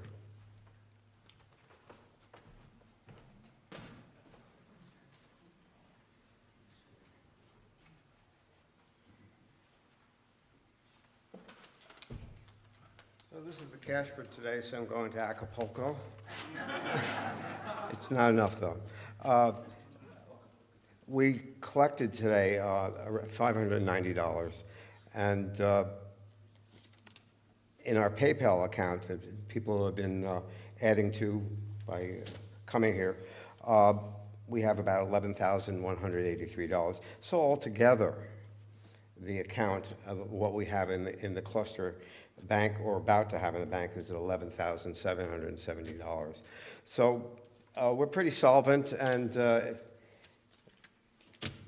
thank you all for helping us do this. And I haven't yet paid the bills for the meal, so we'll probably subtract about $500 or so from that. But the cluster is doing fine, and we're not going on any great vacations with the money. I wish they were, because, but yeah. So right now we have $11,774.34.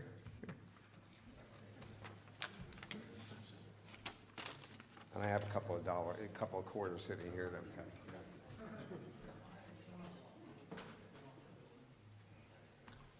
have. Hey, thanks, Al. I really appreciate Hal. He's just so diligent. And if you would see this ledger, I mean, it's incredible detail. It's really something else. Did want to mention, though, it's been a kind of a tough year. We've lost some members due to physical ailments and what have you, things way beyond our control, and then just the year it's been for everybody. So all that to say, we did not collect dues from every congregation. We're still assessing who owes and who doesn't. So if your congregation owes something or doesn't, we're just, if you paid, we'll just roll that into next year. For 2025, everybody's clear for 2024, 2025. If you've paid, you're covered.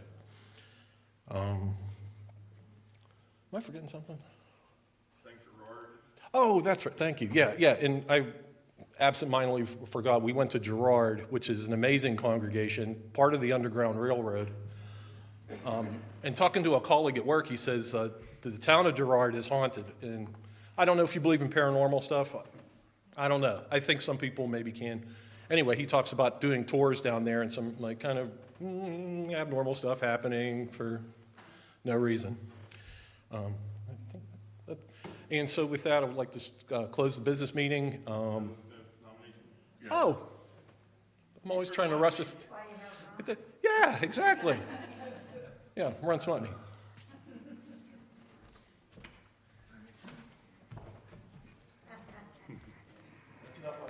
You think a guy's your friend, he cares about you, you know? Oh, well, and Pat's not here to control him, you know. Anyway, thanks, Joe. Hello, everyone. If you don't know already, I'm Ron Smutney. I'm the current vice president, past president, and whatever other titles I've had.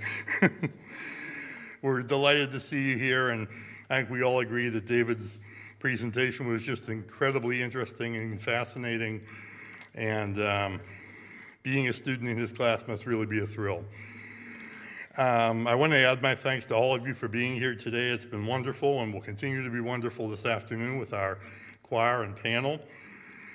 Before I launch into the nominating report and voting, which is the main reason I'm here, I just want to make a few special comments. First, as most of you probably realize, we recently lost a very special figure in our UU world, Reverend Joan Sabatino. She was the longtime pastor of the Indiana Fellowship, who retired from that role and then moved on to the executive director position of UU Justice PA. She was committed to doing great advocacy work with that organization, and we applaud her efforts. She was a truly dedicated person. In fact, during last year's UU Assembly, I shamelessly pressed her into last-minute service since one of our speakers had to cancel due to a personal emergency.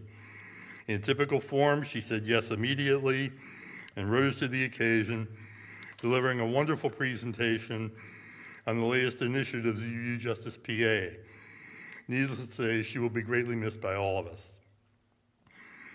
We also want to take a lighthearted moment to offer belated birthday wishes to our host, Reverend Leanne. Is she still in here with us? Maybe not. Okay, well, we can convey that. but she celebrated last week, and we hope it was a good one. Finally, I hope you'll join me in offering tremendous thanks to my friend, usually my friend, and our current president, Joe Shaughnessy, my South Hills, Sunny Hill comrade. As he has already hinted, it's been a bit of a challenging year, but we forged ahead. A couple of board members did have to depart for various reasons. There were some other challenges, but that's the way life goes, right? Somehow Joe makes it all work. Let's give him a round of applause.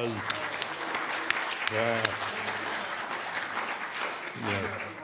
Huh? It's a team effort. Okay. Let's face it. We did not give you a standing ovation. We just, we don't want him to get a swelled head, Okay, now let's turn to this year's cluster board and the nominations. Just to give a little recap here, the board currently consists of Joe as president, myself as vice president, Claudia Gilmore as secretary, I'll explain that more in a minute, and Hal Dixler as treasurer. We're also very grateful to Terry Sendek and Scott Alexander, who are members at large and who are continuing in their current terms. Sadly, Mary Redford of First Church did have to step aside this past spring due to the declining health of her husband, Whitney, who then passed away over the summer. We love and miss her dearly and send our sympathies and good thoughts to her. We've also experienced the departure of Don Lancaster from the board, and Hal will be transitioning from the board to serving as a special finance advisor, and we will elect a new treasurer next year. We appreciate everyone's service, and let's thank everyone, please.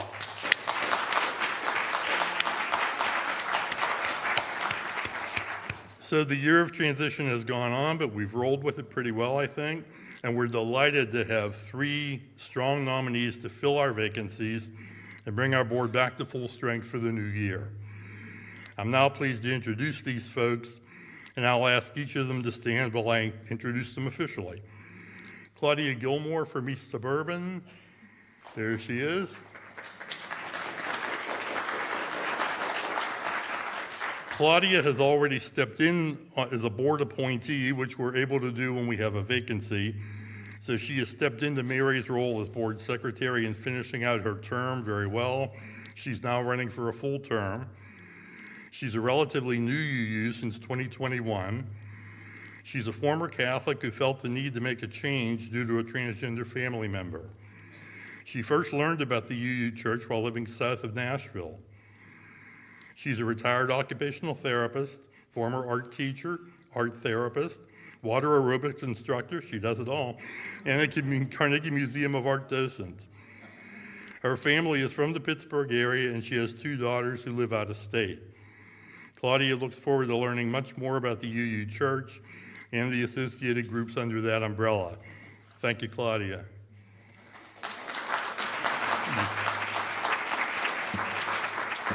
Next, we have Jonathan Murray from right here at North Hills. There he is. He grew up in Camp Hill, Pennsylvania, and is a graduate of Gettysburg College. He is in his 2nd year of seminary at Star King School for the Ministry. He currently lives here in the North Hills with his wife, Sarah, his 2 girls, Piper and Jane, and their 3 dogs, not cats, Frank, Abby, and Steve. Welcome, Jonathan. Thank you. And Jen Salamone from Ginger Hill. Jen serves on their board and has been a UU for over 20 years. She is currently in school pursuing a master's degree in religion from Meadville Lombard and is interested in religious education. Thanks, Jen.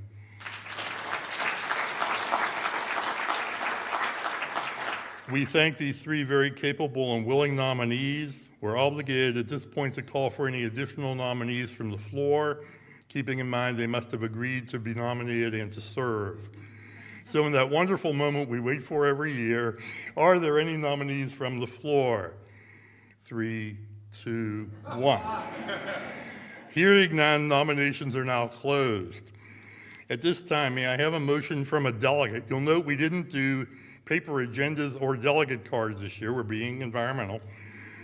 So, delegates from the floor, May I have someone make a motion that we elect these 3 candidates by acclamation? Beth, is there a second? Okay. All those in favor say aye. Aye. Opposed? And any abstentions? Very good. I am very pleased to declare that Claudia, Jonathan, and Jen have been elected unanimously. I'm sorry, what?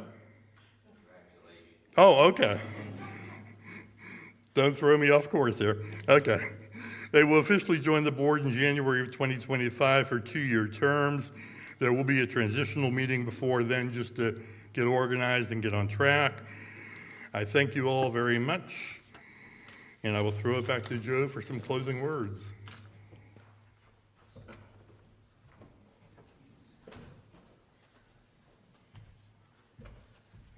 Well, since Ron showered me with praise, I'm going to shower him with praise. Because I don't know if you noticed, I am not the most organized person. This guy nails it the details. He's just fantastic. And to be honest, I would have been totally lost without Ron and the rest of my team. The rest of my team are just, Claudia has stepped in like a champ, and just, you know, it seemed daunting at first. She's new to UUism, let alone new to the cluster, everything, but just stepped right in, and I really want to thank her. Terry is awesome sauce. I like her so much. Her and Scott were the ones who went and grabbed the food for us today. And I just want to say I appreciate my team. And Hal, obviously, awesome guy. And I also want to thank people who were previously on the board who were there when we had some issues. And they backed us up and gave us good guidance. And I want to thank them too. It was Becky Studer, Karen has been helpful, Beth House Connect. I know I'm forgetting somebody, but I just want to thank everybody. And with that, I'm going to, Rev Lee, you ready for the land blessing? Sure. Oh, I'm sorry. This in 2 parts. Oh, I'm sorry. Yeah, no, we're fine. We got it. We're ready. Oh, okay. Usually when Rev Jim stands up, he's getting ready to kick me out of the sanctuary. So no kicking here. No kicking here. So Reverend Jim was so nice because we had on the agenda that there would be a land acknowledgement and a blessing before we had lunch. And he sent me his, and I was struggling with some of the pronunciations because I'm new here and haven't heard them enough yet. And then I thought, why am I doing this? Reverend Jim is here, and it's his land acknowledgement. So Reverend Jim, will you please? Do you have a blessing after that? Yeah, I have a right. Yeah, after that, I'm going to mispronounce everything, so I ask for your grace. This is a land acknowledgement that's still in draft form that's being put together by members of our congregation at Sunny Hill. We acknowledge that indigenous people continuously occupied the land on which we live and worship for more than 19,000 years. These people include the Adena and Hopewell, the Monongahela, and the original 5 nations of the Haudenosaunee Confederation, the Mohawk, Oneida, Cayuga, Seneca, and Onondaga. The Confederation integrated the Delaware, Shawnee, Lenape, and others as colonial expansion pushed them from their ancestral lands in the East. Our lives on this land are possible because the lives of indigenous people and the lands they hold sacred were and are being exploited. The damage to indigenous people and cultures resulting from forced removal and assimilation continues today. In response, we commit to a future of respect, care, and stewardship of the land and one another. To achieve this future, we commit to working with local indigenous organizations and leaders to honor the original caretakers of this land by sharing accurate histories of the forced removal and assimilation of indigenous people, and sharing the historic, unique, and enduring relationship that indigenous people have with this land. Thank you. I have asked a few of the people who are helping prepare and make our lunch for us if they would come up just for... Oh, okay, you can stay there. Everybody look back and...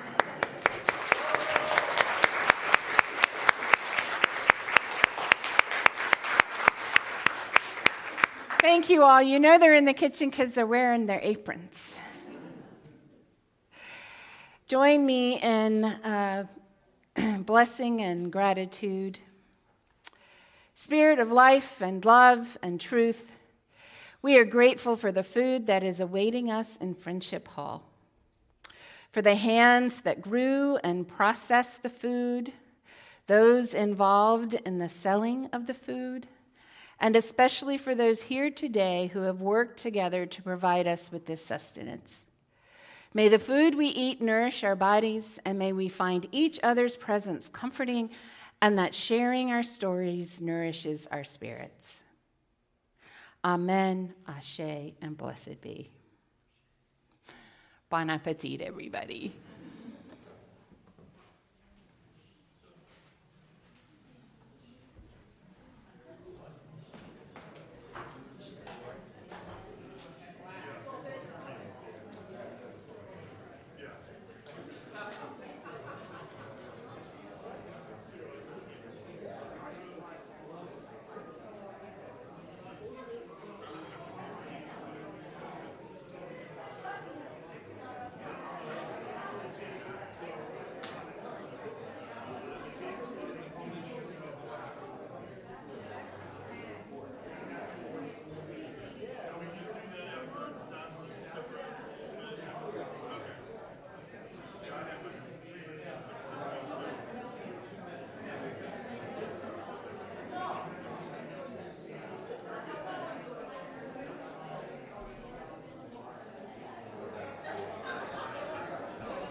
mean, you put it wherever makes sense, and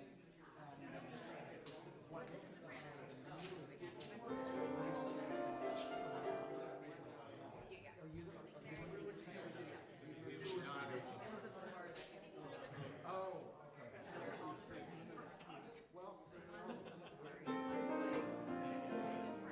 Oh, give thanks.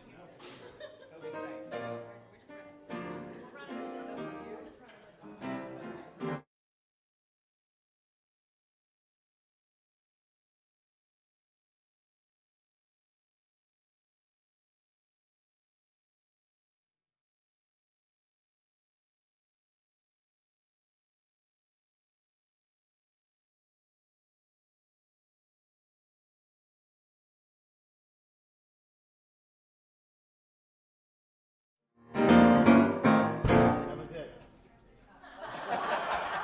Okay. All right. Let me start beginning.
thank you, thank you.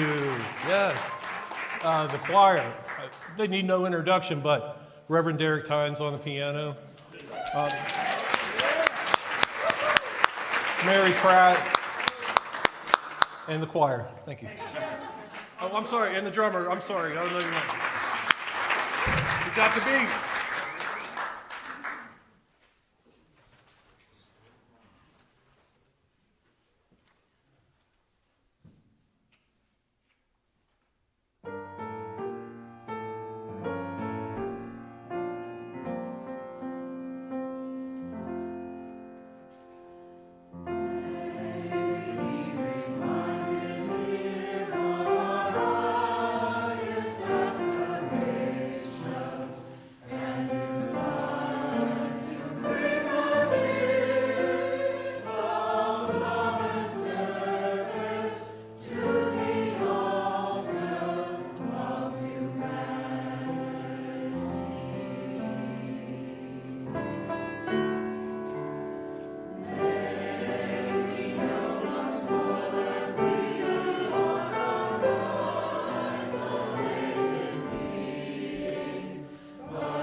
Given the food that makes us all strong, restoring the balance to all of creation.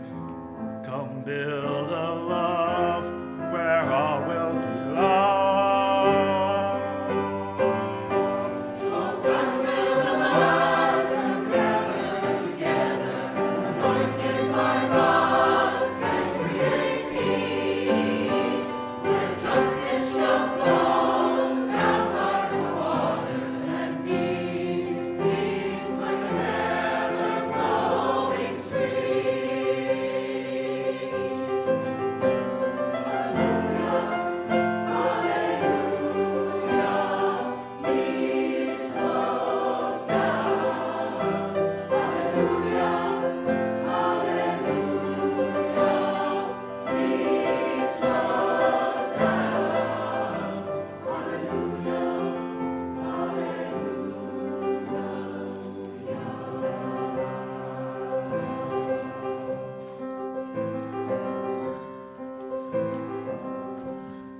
build a land where cries of praises resounds from the Spirit, once faint and once weak.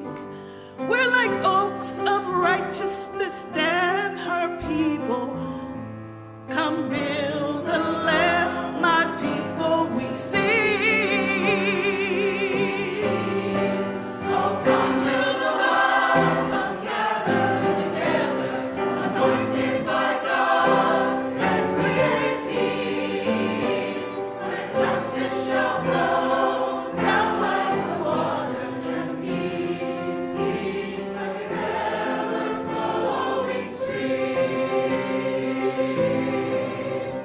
Hallelujah, hallelujah, peace flows down. Hallelujah, hallelujah, peace flows down. Hallelujah, hallelujah, peace flows down. Hallelujah, peace flows down.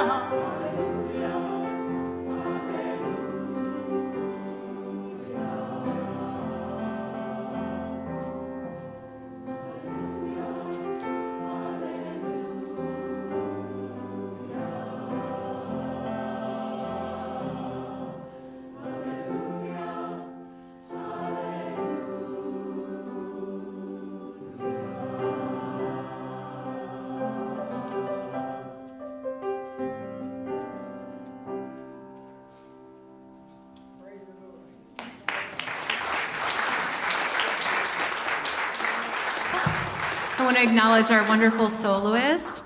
In reverse order, Dee Dee, or no, it was Bill, Bill, what? It was Dee Dee, Dee Dee, Bill, Rachel, and Kathy. Thank you so much.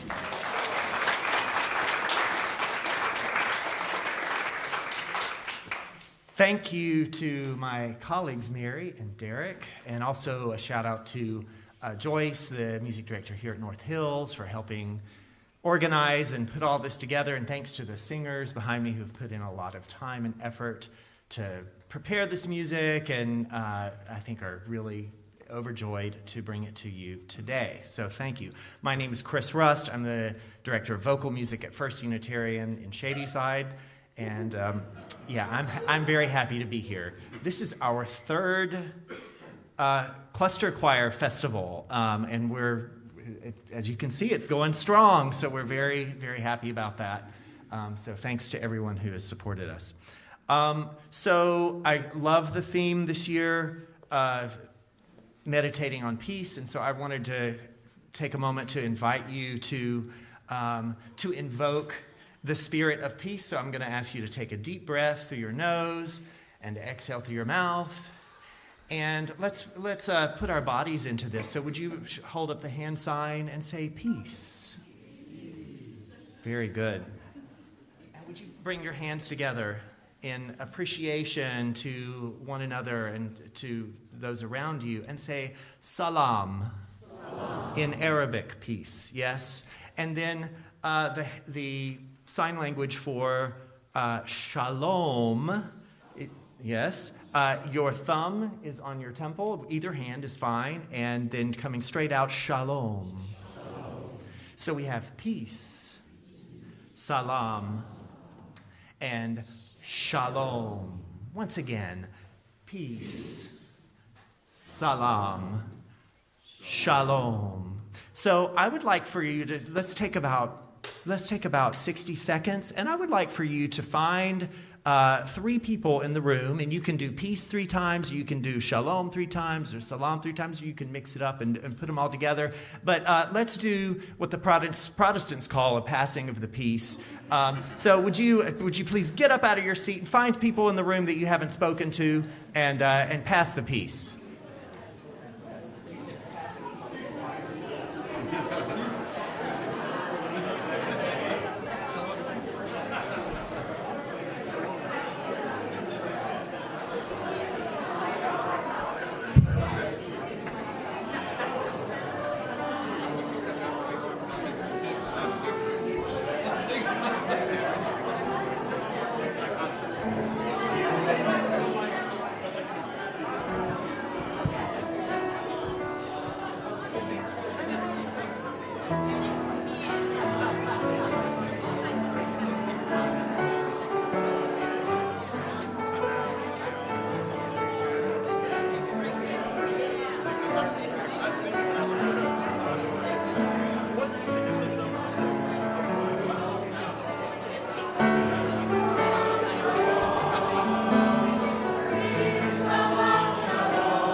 So next we're going to bring forth a nugget from the reggae repertoire. This is Toots and the Maytals.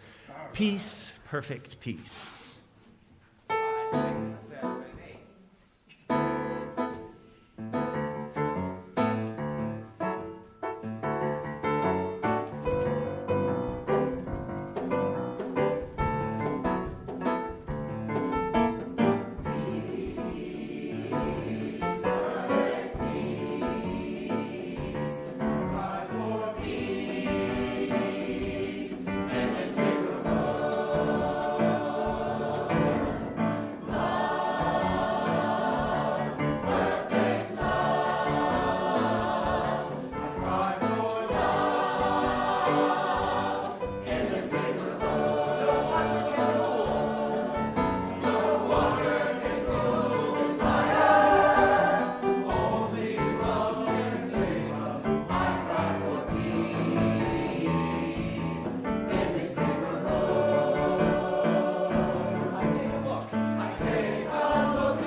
So good afternoon to all of you. I'm Reverend Derek Tynes, Allegheny UU. Yeah? Yeah. So I just wanted to just say just a few moments, just a few words, because we are post-Orange Guy. And unfortunately, it's going to be a journey ahead. But I'm reminded, I'm thankful that in spite of what's going on in the world, that we have folks like us who will continue to do the work. Yes, and so I already don't like, I didn't like the guy already, but I don't like his appointments and the way it's running already. But I'm thankful that I'm in the work of carrying light and carrying peace and carrying hope and carrying justice. And so we have to continue to do this work to make sure that our world doesn't go to the left or to the right or to the bottom or to the top. You know, but the statement, if we need balance, we shouldn't be to any extreme. We should stay stay balanced with it all. So it's going to take us to do it. And I love the words of Martin King, who said, and I love this because it's scary, but because it was over 50 years ago that he said it, and we still have to say it today. It's scary to me. But true peace is not merely the absence of tension, but is the presence of justice. And so we have to make sure that our world continues to be just in spite of the tensions. And I have to read the other part of his speech that he gave, which was just so phenomenal. And I'll get out your way. Let us rise up today with a greater readiness. Let us stand with a greater determination. Let us move on in these powerful days, these days of challenge to meet America, to make America what it ought to be. Not great again, but what it ought to be. We have an opportunity to make America a better nation. And I want to thank God once more that we are together. Now let me say this, that the next thing we must be concerned about if we are to have peace on earth and goodwill towards men is the nonviolent affirmation of the sacredness of all human life. Every man is somebody because he is a child of God. Darkness cannot drive out darkness. Only light can do that. Hate cannot drive out hate. Only love can do that. Let's keep doing the work. Ashe. I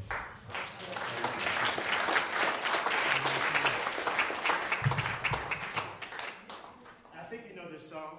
I don't know how I made it here, so we're going to sing it together. We made it here by the grace of God. Amen. Amen. Let's keep the work. Let's keep the work going.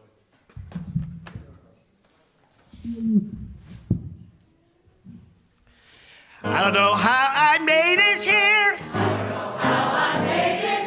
I know it was by the grace of God. I don't know how I made it here. I know it was by the grace of God. Yeah. Oh, I made it. By the grace of God. Oh, I'm here. I'm here by the grace of God. Hey, I made it. I made it by the grace of God. Oh, I'm here. I'm here by the grace of God. All right, come on, everybody stand. Come on, everybody.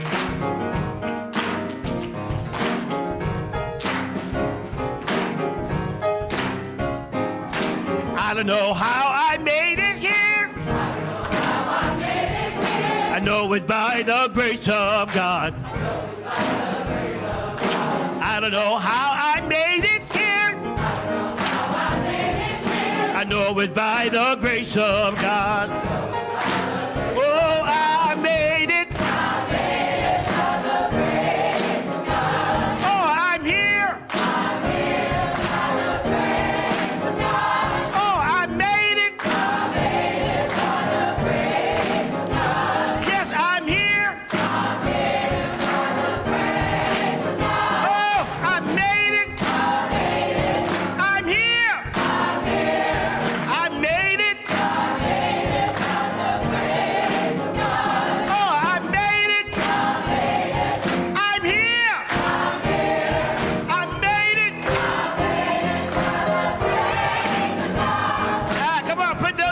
together. Come on, smile for me. Yeah. Oh, I made it. I'm here. One more day. One more week. Yes, we made it. Through the election. We made it. We're here. Oh, I made it. Through sickness. Through pain. Disappointments. Yes, we made it. Through sunshine. Through rain. Through heartache. Oh, I made it. I'm here. Look at me now. Yes, we made it. One more year. Oh, we made it. I made it. Yes, I'm here. You done a good job. Keep on going. Don't give up now. I made it.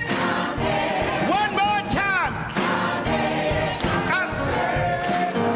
That's it, that's it, that's it. I made it by the grace of God. I made it. I'm here. Come on, tell somebody. I'm here. I'm feeling good today. I'm feeling better today. We're gonna make it. In spite of the odds. Last time, I made it by the grace of God. Yeah. Thank you. God bless you. God bless you. Let's give the choir another round of applause. Come on, let's give Chris Russ a hand. Come on, let's get Mary. Where are you, Mary? All of our soloists, thank you for participating. Thank you. God bless you.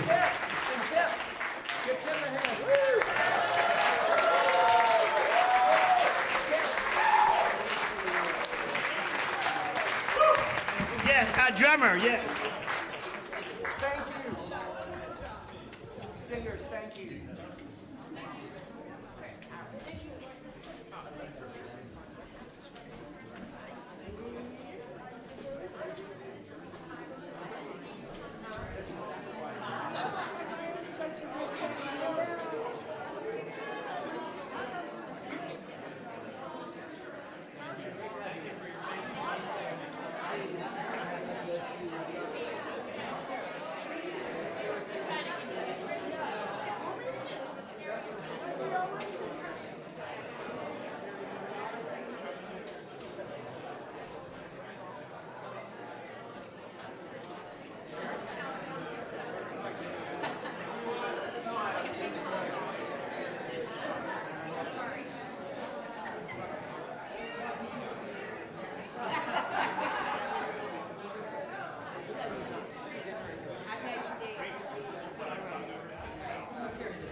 on, extra voice.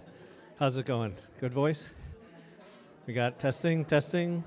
1, 2, 3. Give me a thumbs up or thumbs down. You got anything yet? Okay. All right, testing number 2. 2 is good. Add to number 3. Testing 3. Good.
I'm ready.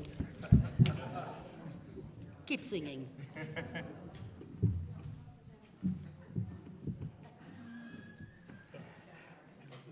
No, I got this. Are we ready? Yes. Okay. So, hi, everybody, again. Hi. I totally flubbed up this morning and didn't tell you who I am. Some of you may have guessed by now. My name is Leanne Washington, and I'm the lucky human being who gets to serve this congregation here at the Unitarian Universalist Church of the North Hills. So, and we are so happy that we were able to host you all today.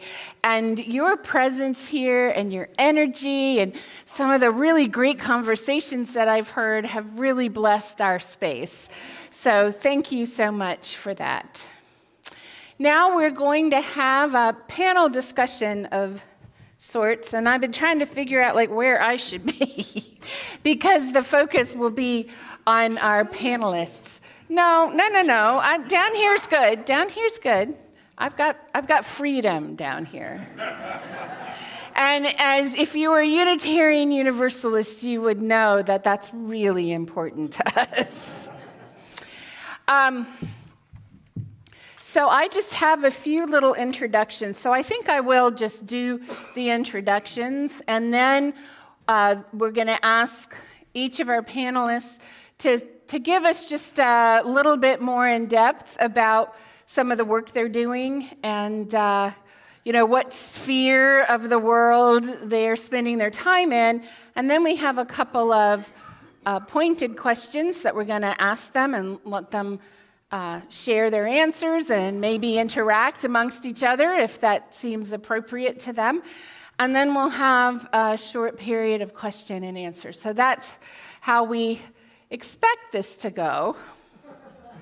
But, we are in a Unitarian Universalist church, so. All right, so we've already met Dr. David von Schlichten.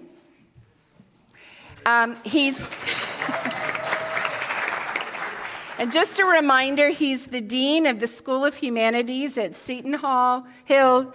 Is it Seton? Yes. Seton Hill University in Greensburg, Pennsylvania, where he is also Professor of Religious Studies and coordinator of the Gender and Women's Studies program. David has a Doctor of Ministry degree, a PhD in English Literature and Criticism, and an MFA in Writing Popular Fiction. Before becoming a full-time professor in 2014, David served as an ELCA pastor for 17 years. ELCA, that's Lutheran, right? He has over 200 publication credits in various genres and currently is working on a book that he talked about, made reference to during his speech. And we know that he's married with 2 children and 1 granddaughter. He lives in Greensburg, Pennsylvania with his wife, Kim, and their 6 cats, which we now know the names of. There 7. Yeah, there's a 7th. Oh, no, 7th now. Right, okay. Now here's the quiz. Can you all name them?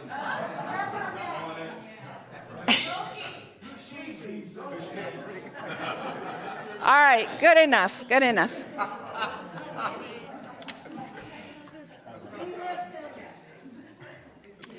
Our next panelist is Prabha.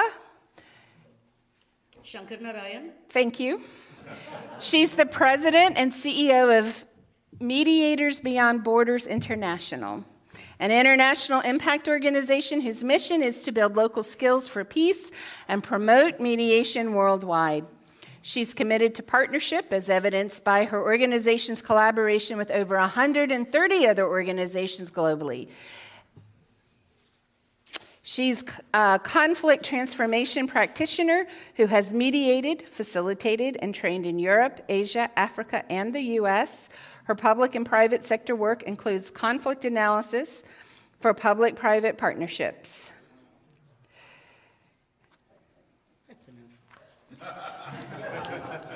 She is involved in regional, national, and international civic activities focused on civil liberties, violence prevention, conflict mitigation and mediation, and the recovery and rehabilitation of trauma survivors. And our last but not least Nick is Nick Haberman.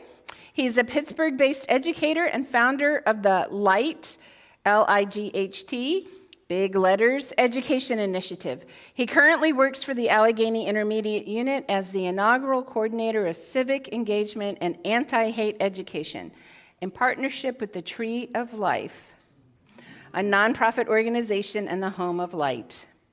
He spent the first 18 years of his career as a secondary social studies teacher after being recognized as the Holocaust Center of Pittsburgh's Educator of the Year in 2018.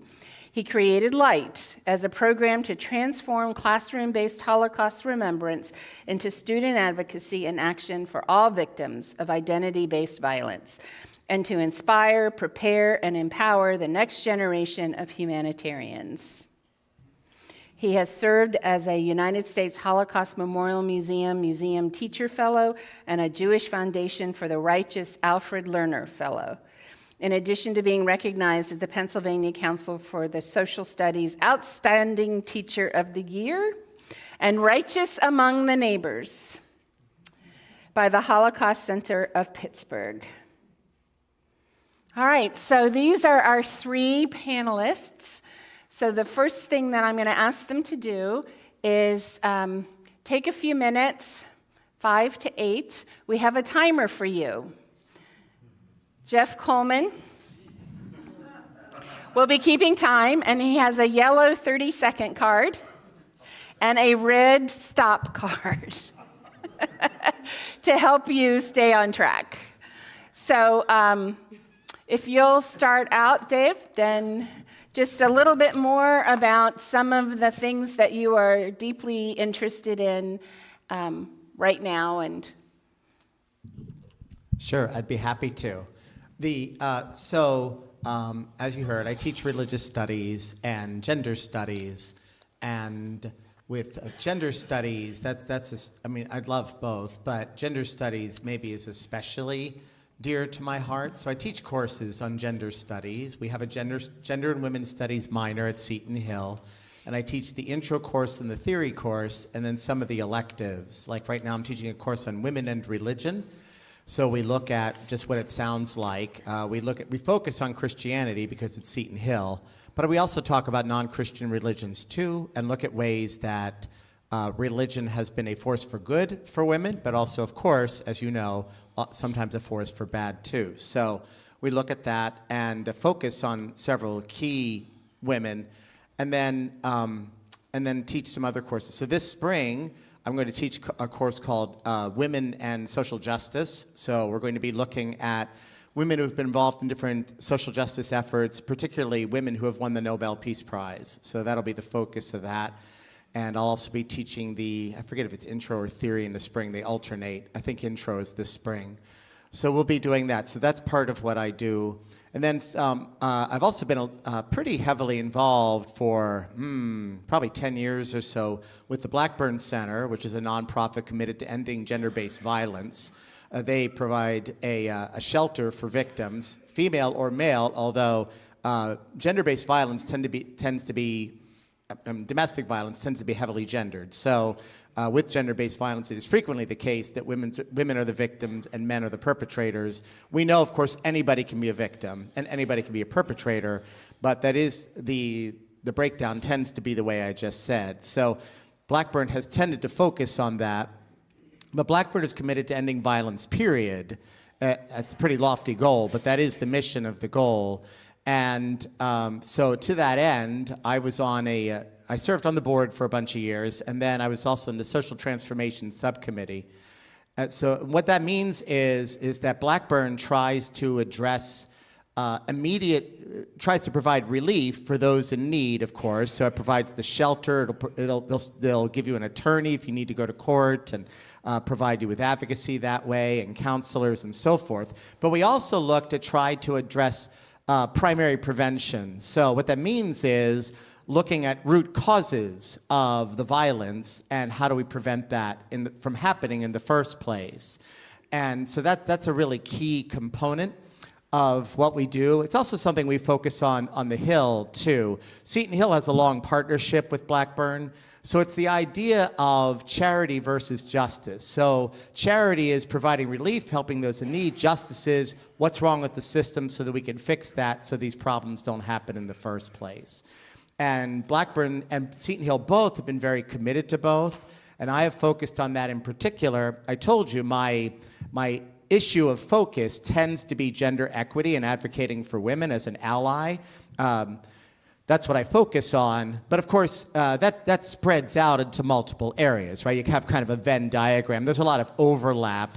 It's almost impossible to talk about gender equity without getting into other intersectional issues like that of race and sexual orientation and identity. And actually, my dissertation, which I could spend way too much time talking about, was on ecofeminism, which looks at the overlap between the violence against the planet and how that is connected to violence against women. And there are lots of rather striking points of connection between the two that I think most people aren't aware of. So that's been a research interest of mine.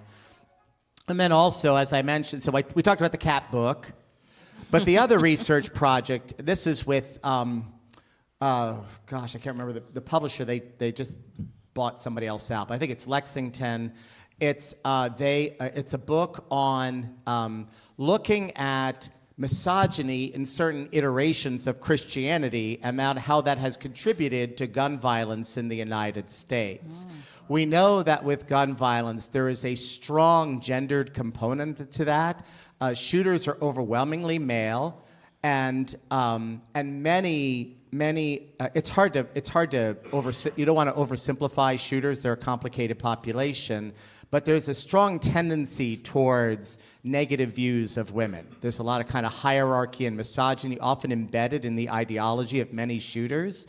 And I'm arguing in the book that one of the things that fuels that are certain iterations of Christianity, most particularly white Christian nationalism, which I don't think is real Christianity at all. But that iteration really relies pretty heavily on racism, of course, but also misogyny, a pretty negative view of women.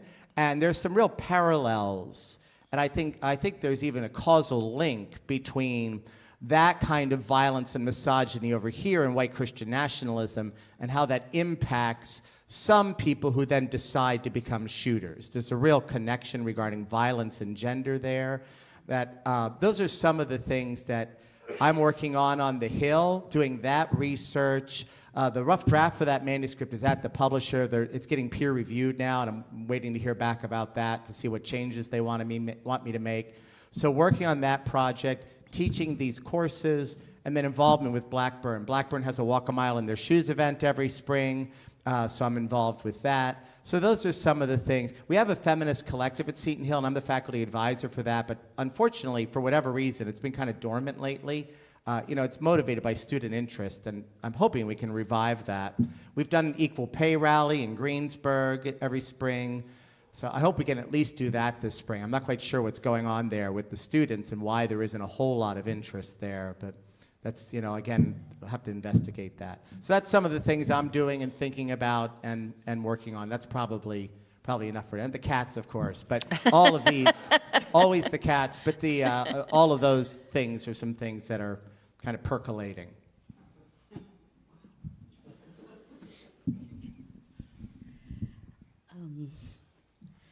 I am delighted to be here. This is the year of my reconnecting in Pittsburgh. I've lived here for 43 years, came here to go to grad school, and we raised our children, and they are now raising theirs. But for the last 15 years, I have spent more than 7 months of the year outside the country, and about 5 years ago, as we were, well, actually almost 8 years ago, to pick up a little bit on what Dave ended his areas of interest, which was connected to white supremacy and white Christian nationalism, we were watching at the national level what was going on across the country. And speaking with colleagues as well as funders about the rise of white Christian nationalism and of violence against targeted groups around the country in the context of the decline of trust in institutions in this country. And so we started what is called the Trust Network now, which is the first early warning, early response platform, and I'll come back to that later on. But what I wanted to emphasize is that as we look at the national picture in terms of hate and violence and groups that are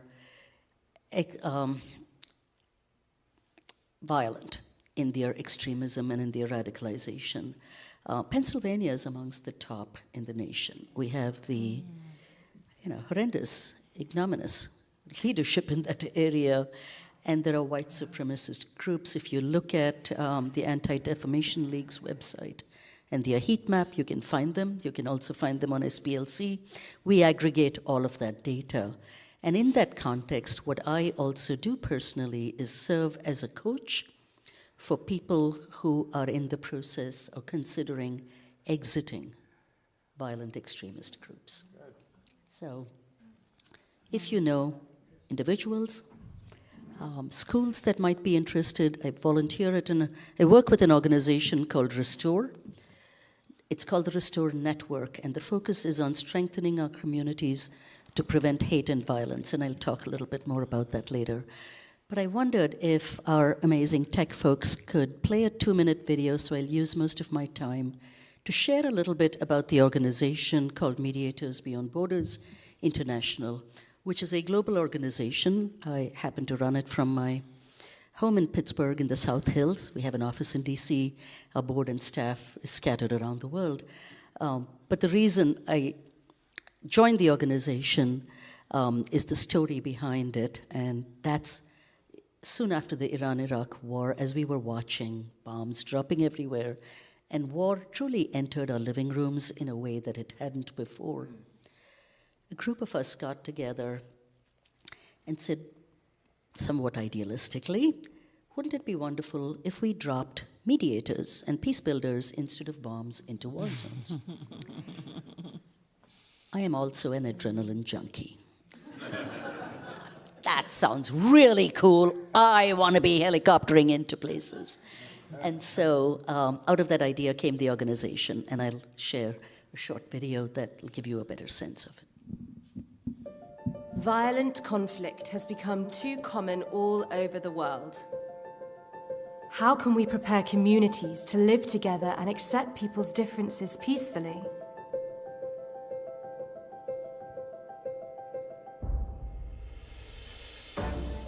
At Mediators Beyond Borders International, We build local skills for peace building and promote mediation worldwide.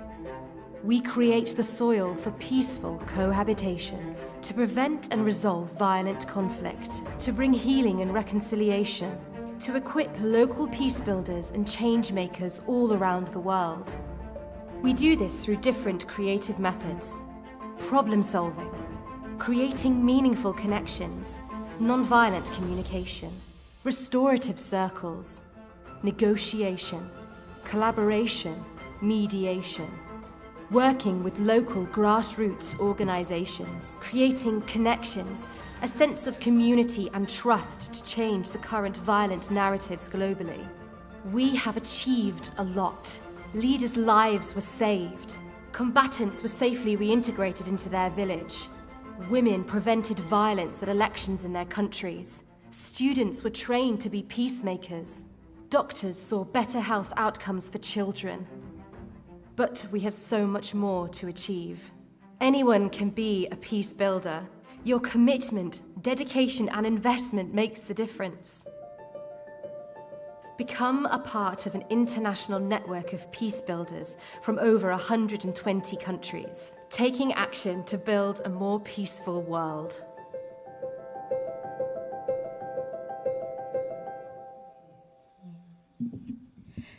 So that's the organization through which I do all of the work that I do these days, including the work at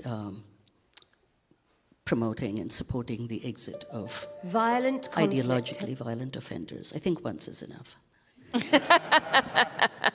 Great.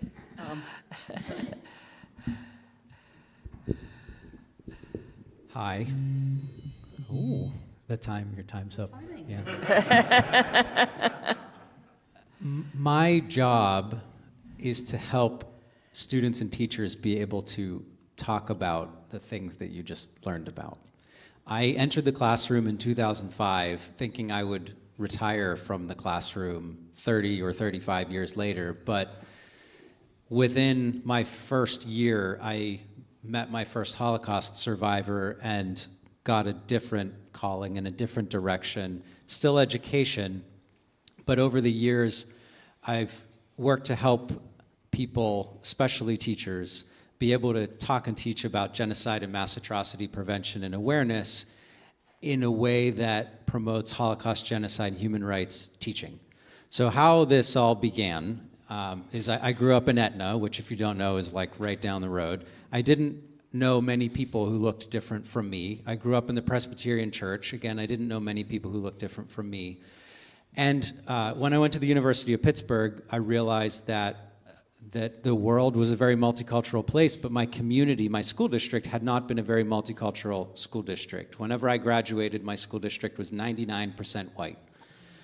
And this is the story of many school districts in Pennsylvania. We are still a product of redlining and segregation, and I don't have to tell you all this, you all know the history, is that many of our school districts are either primarily this or primarily that.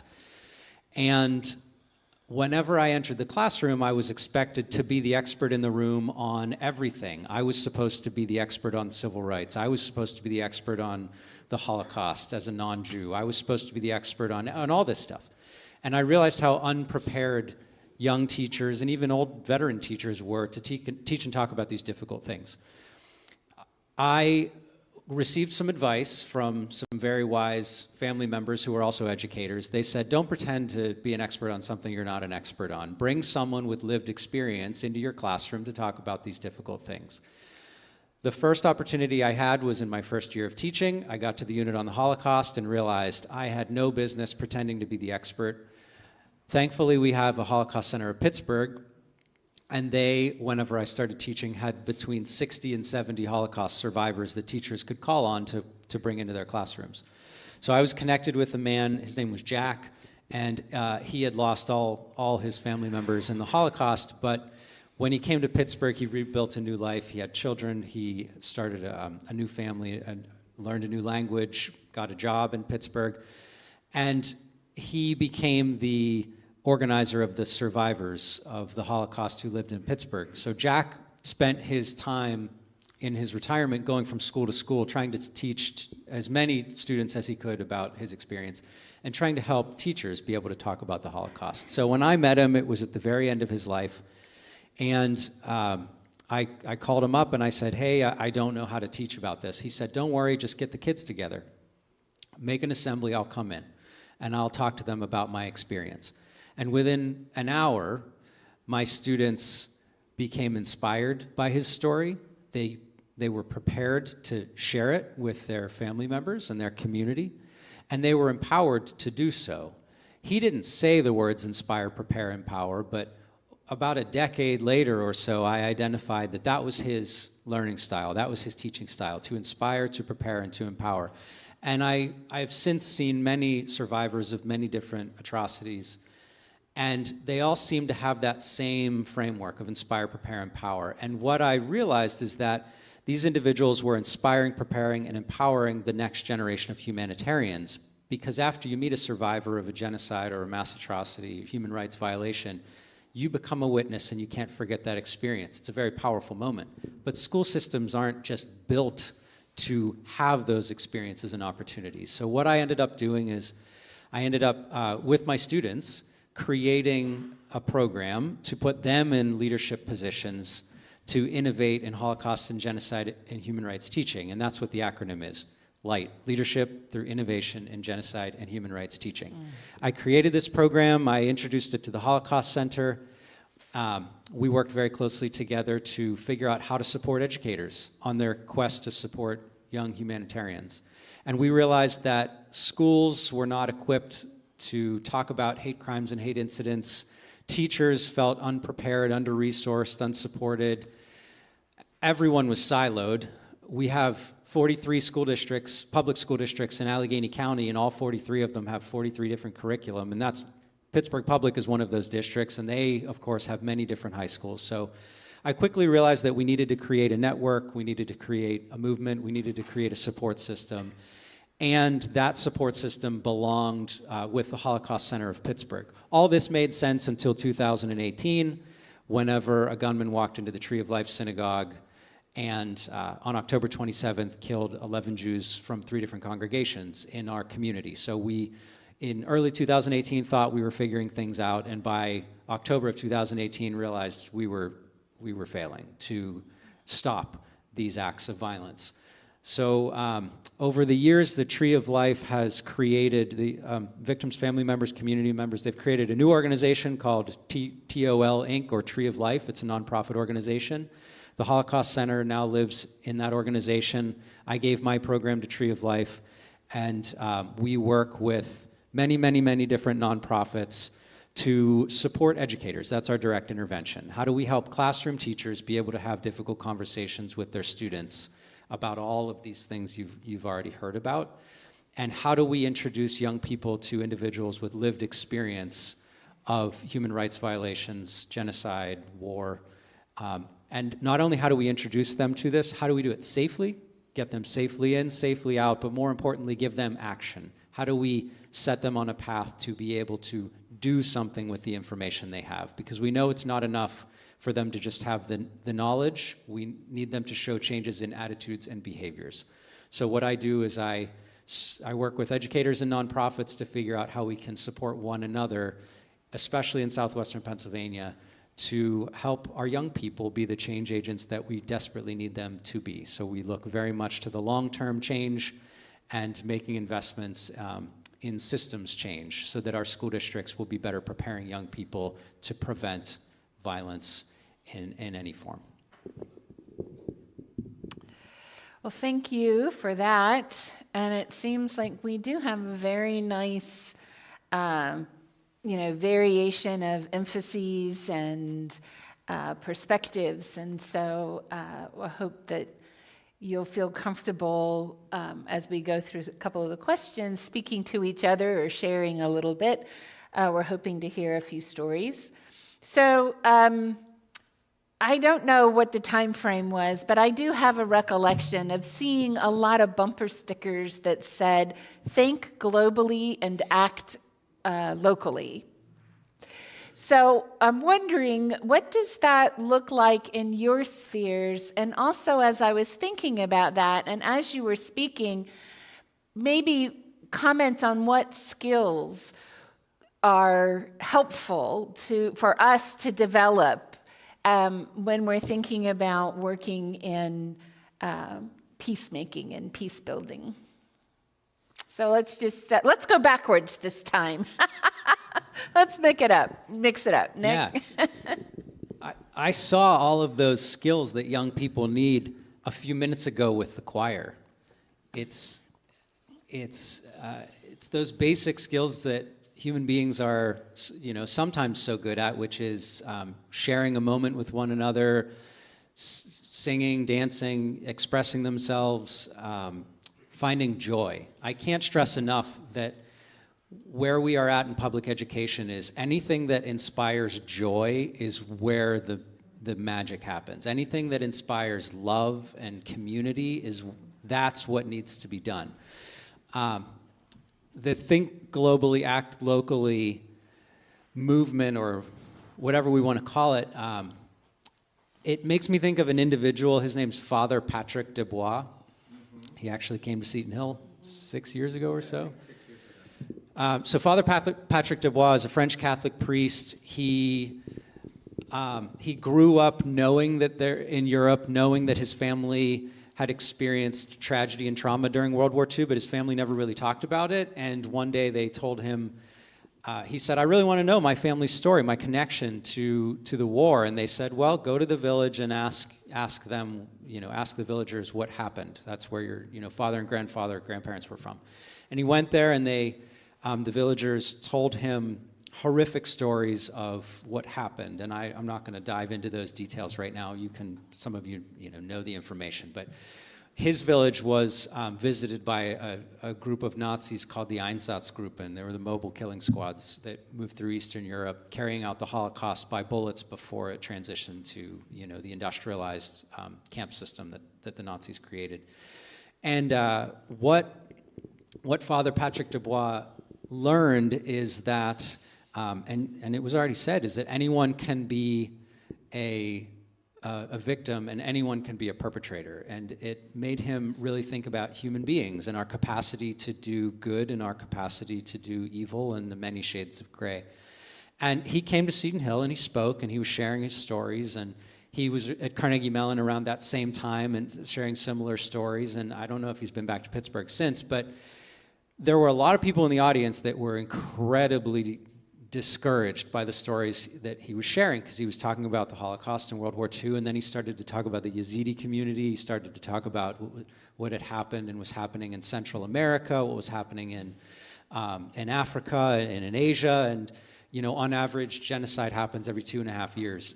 So he was giving examples, and people were in the story, and they were becoming very depressed, and they said in the question and answer portion, what do we do? How do we stop what's happening to the Yazidi community? How do we stop what's happening, to all of these different groups of people? How do we stop the war here, the war there? And he said, you're not going to.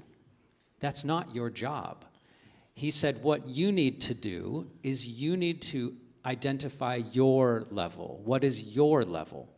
What is your sphere of influence? Who is your community? That's where you can make the difference.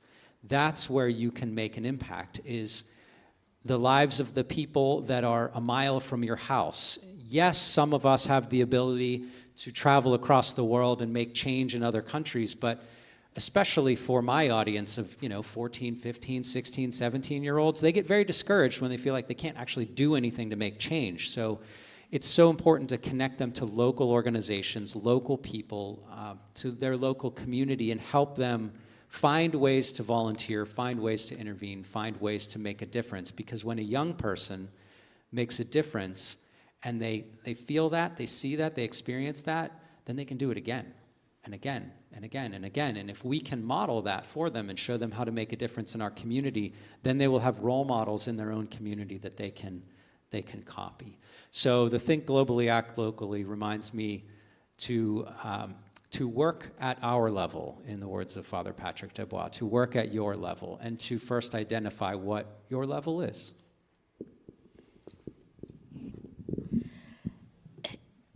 For those of you who were here this morning to hear Dave speak, I was thinking of one of the things that he said, which is directly connected to the question, which is about identifying your sphere of influence and focusing on a few things that we can do.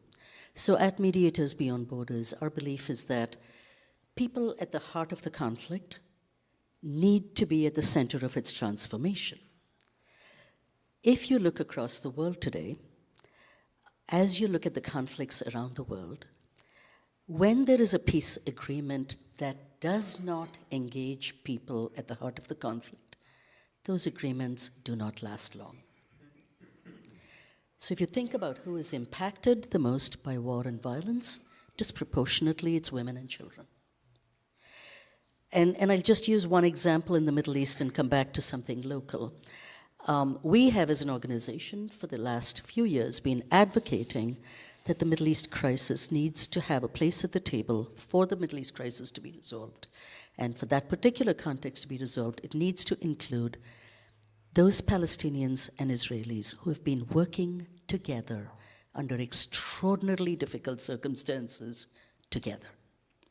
They have held hands through horrendous events, including those of October 7th, and remained committed to peace building. And our perspective is that if they can do it, the rest of us need to honor and witness their ability and create a space for them to be at the table.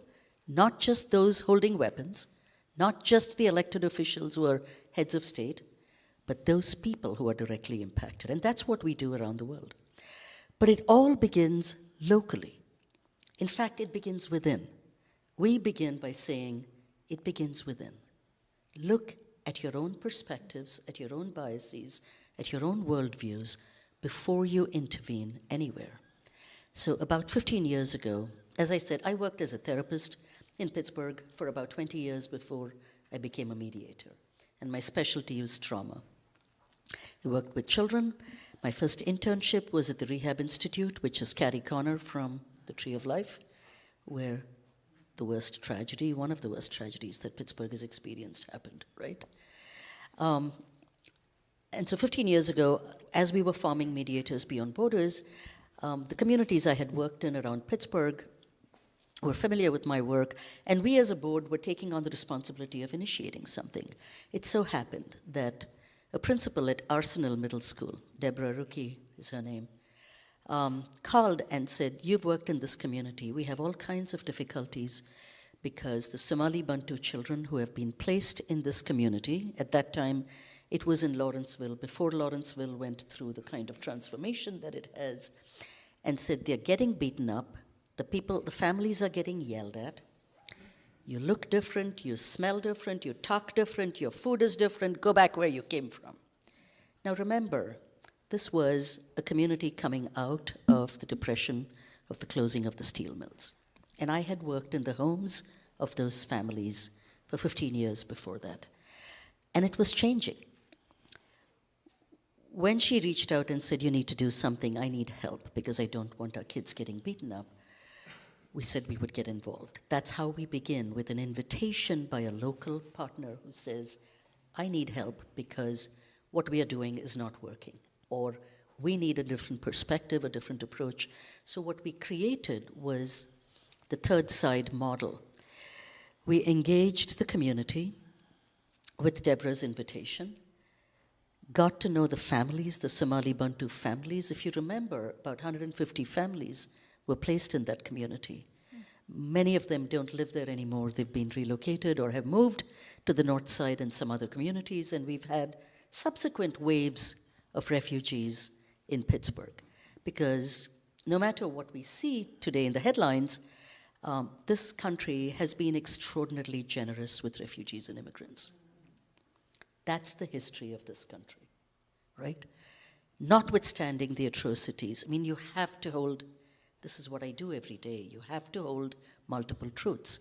And the reality is that we've been generous. And when these refugees came here, what we did was plop them in a community and say, great, here's your $2,000 or $3,000 per month, learn English in 6 months, here are your ESL lessons, here are the schools your kids can go to, go off and enjoy the American dream. What we didn't create is the soil for that integration. So they're in a community that is looking at them saying, they have big televisions, those kids are wearing new tennis shoes. I don't have any of that. My father has been unemployed for the last 15 years. And the resentment grew from the established community of those settling in, not realizing most of those families came from a refugee camp in Kenya. They had lived under horrendous circumstances in Kakuma. So the project we undertook within 18 months engaged the police departments, the business development community, the faith community, and actually a wonderful volunteer group from Pitt that was working with the families already, tutoring the children in their homes.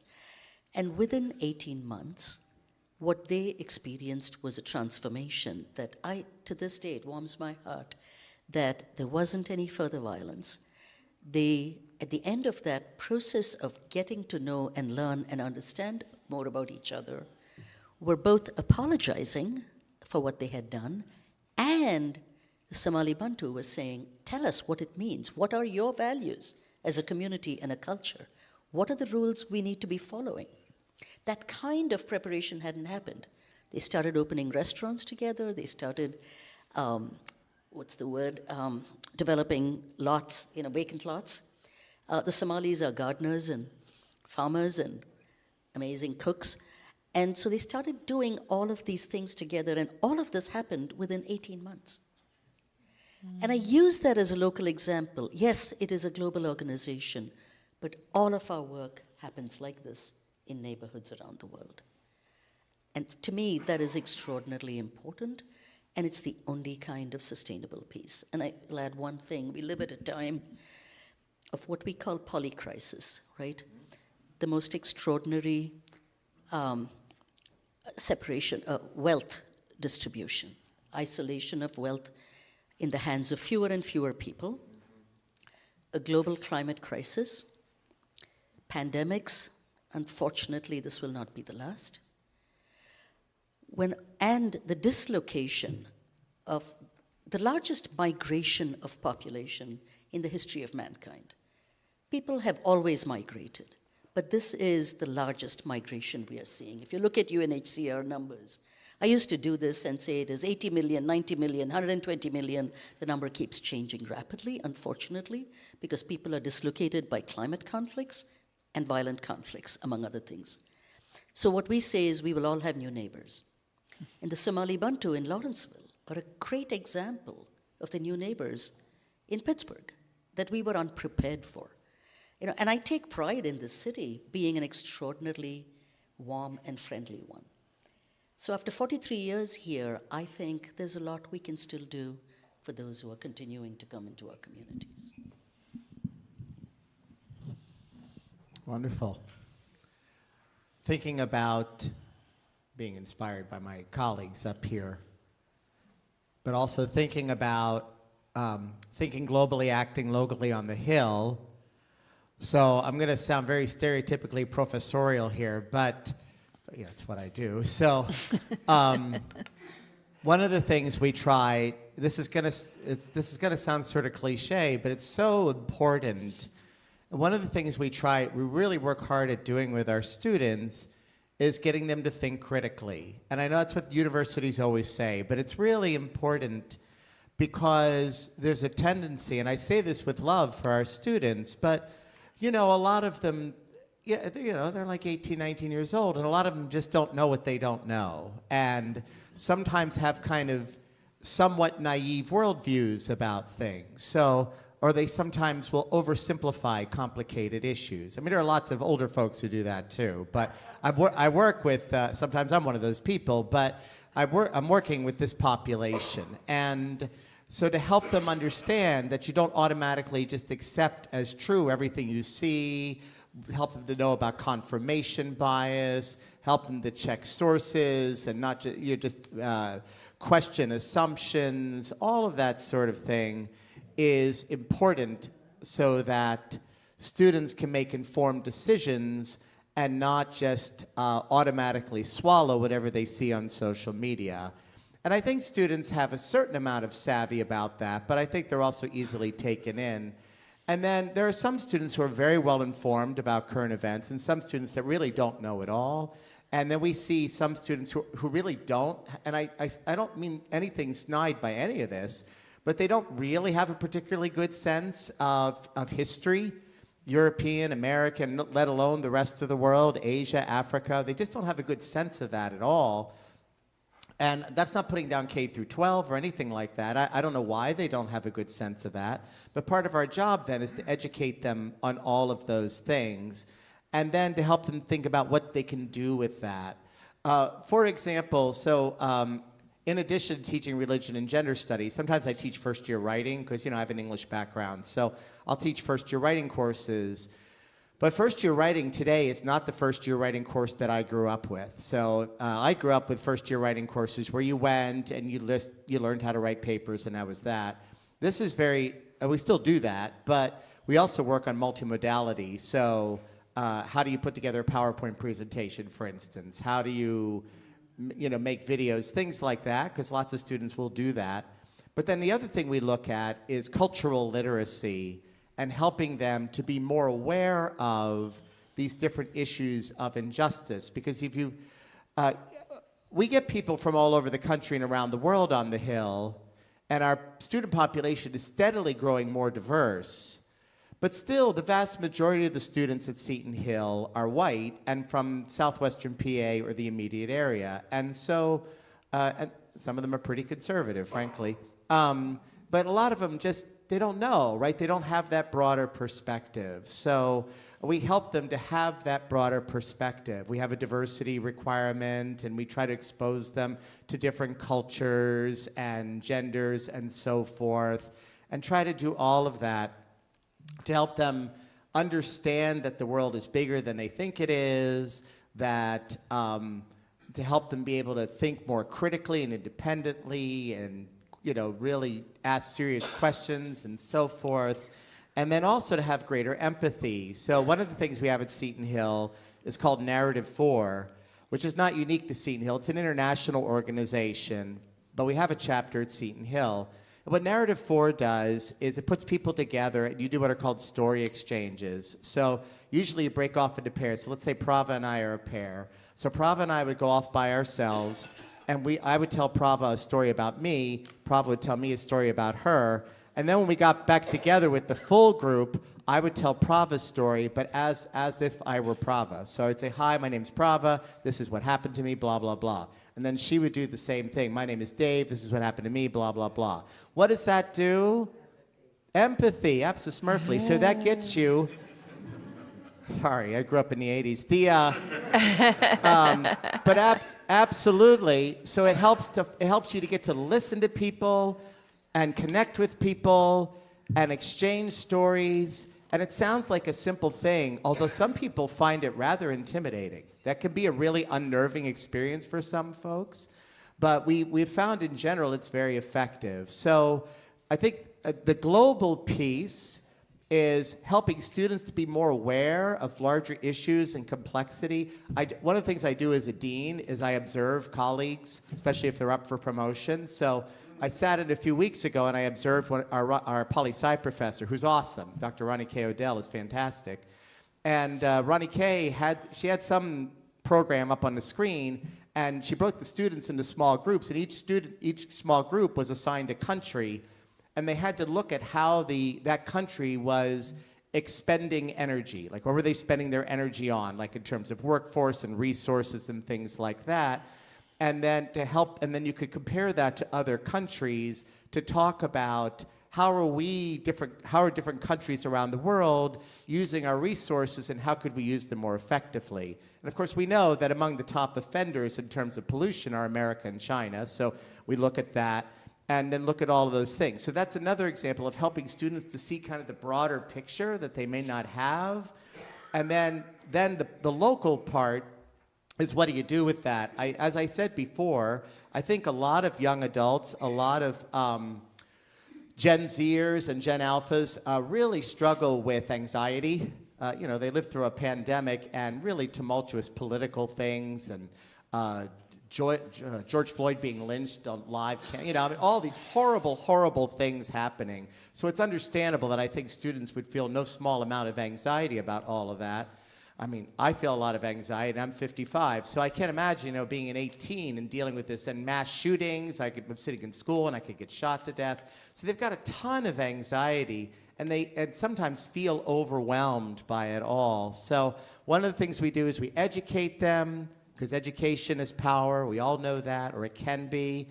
Help them to think more critically, help them to build their empathy, and to think about what they can do with that. Every senior class, every class student has to take a course called Suetonian Seminar, and part of Suetonian Seminar is you have to do some sort of class social justice project. We have a lot of service learning that happens on campus with Labor of Love and with Take the Day On and different events like that, where students can get into the community and think, okay, I've learned all this, now what do I do with it? Some of the things I can do with it is reach out to people in the community and serve them, not in a hierarchical, patronizing kind of way, but in a way where we say, we are both human beings supporting each other. I'm working with you, but you're also, we're collaborating, right? We're working together. So those are some of the things I think we try to do on the Hill to help students have that bigger picture, but then not feel overwhelmed and realize there are things they can do locally too. Just add a quick thought to that, which is when you talked about the anxiety of this generation, I think about our high school students also. How many of you are familiar with Jonathan Haidt's work? Great, I see a couple of hands. Sorry? It's the clergy. We know that. His research is really demonstrating so clearly what the impact has been since 2004 of people hooked on this. Yeah, right? The level of anxiety and its increase directly correlated to the use of social media on our phones by children of a certain age and above. I mean, it's also criminal, I think, in some ways, that if you saw The Social Dilemma, not one of those people in that film, it's a documentary about the Silicon Valley creative folks who created all of those things that are so addictive, not one of them allows their children to use it. And here we are, the suckers of the world, using it and watching our children get increasingly anxious and have higher levels of depression and anxiety as a result of staying hooked on this. So, it's the research supports that, and I think each generation keeps saying it's increasingly complicated. I don't want to be an 18 or 20-year-old today. My life was much simpler. At least that's what my generation says. It seemed much simpler. Didn't have to contend with half the things that the kids these days do. But that's an issue that affects everyone, and it's a national issue and a local issue. I think of the regulatory changes that need to take place as a result of that. But I can't help thinking we all need to be paying attention to what some of these factors are, that just these kinds of issues make a huge, big difference in the health of our kids. And as you're trying to bring their attention to these issues. So. Well, Prabhu, that was a perfect segue into the next question, which we discussed earlier, which is kind of the observation that you three operate in areas of social justice, or you do research or teach in areas of social justice that can be a bit overwhelming, can even be discouraging, or possibly in some cases downright depressing. So the question is, how do you nourish your spirits and maintain your resilience in light of doing the difficult work and contending with the difficult issues that you do? Go ahead and start, Dave. I was going to have Prabhu go first, but then I don't know right and left, and so just go down.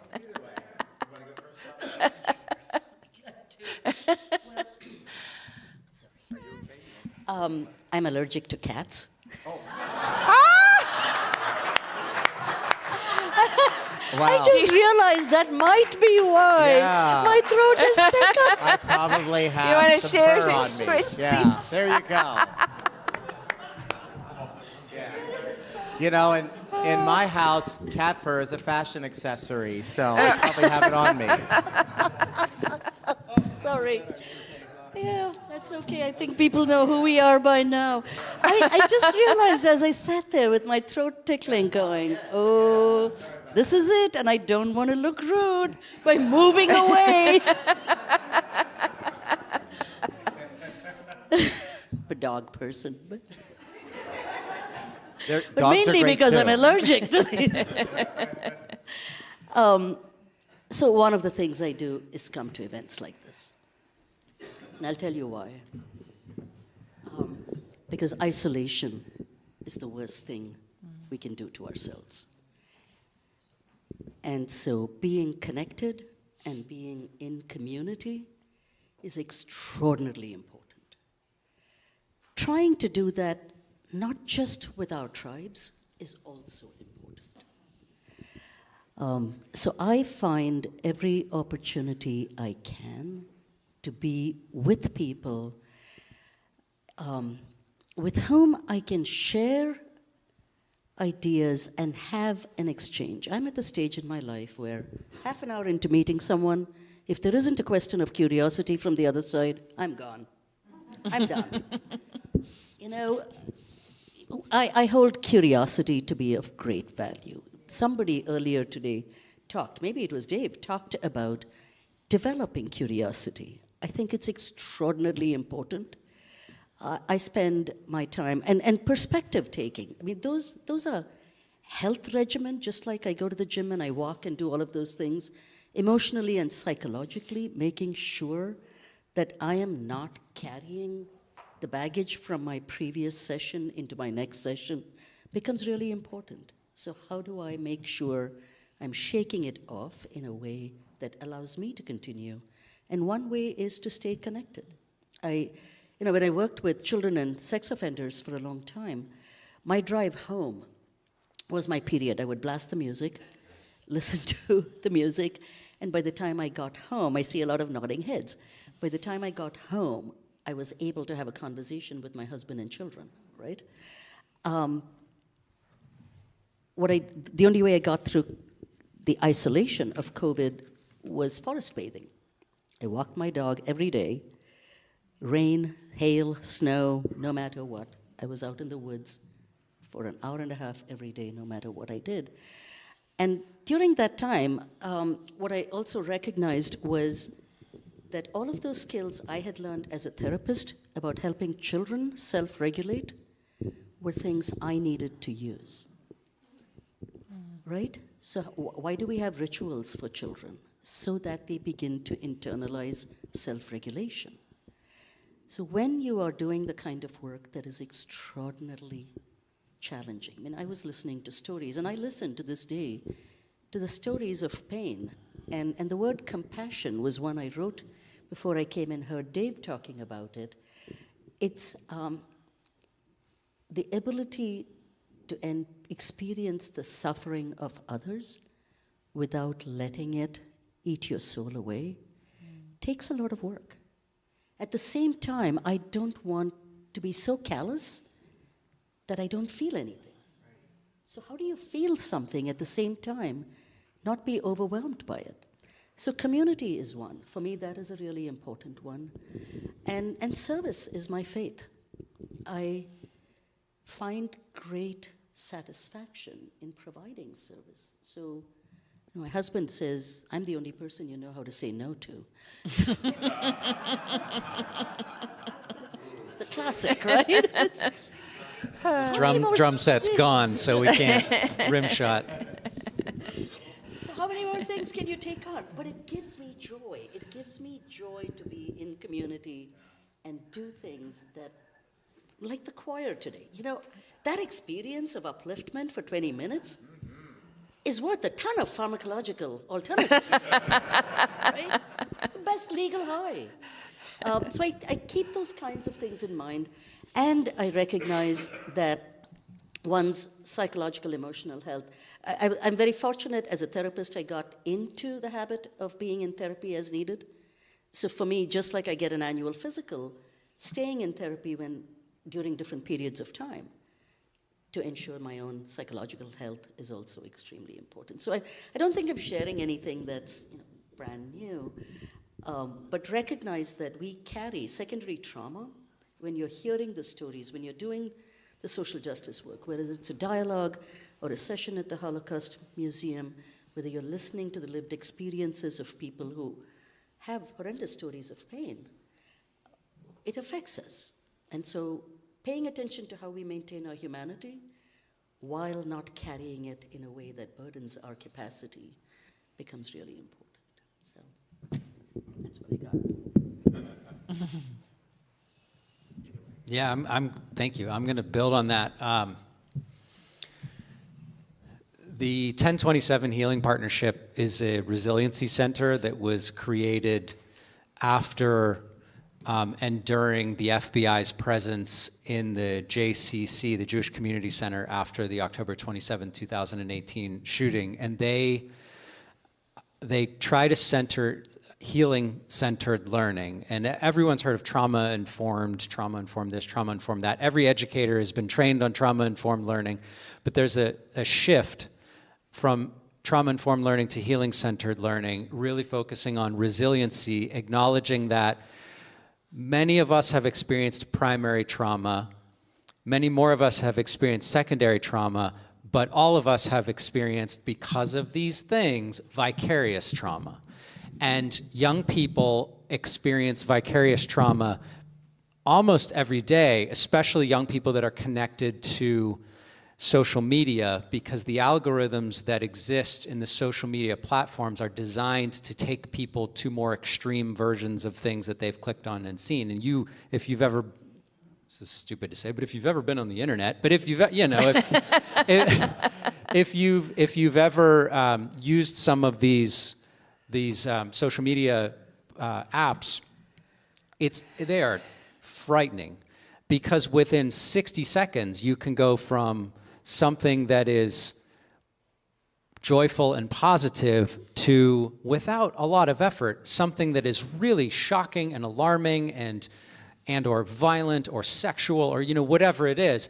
And of course, as adults, we all struggle with like when to not click, when to click, what to, but young people don't have that yet. And their prefrontal cortexes, as we know, aren't developed. That's why they're not even allowed to rent a car till they're 25.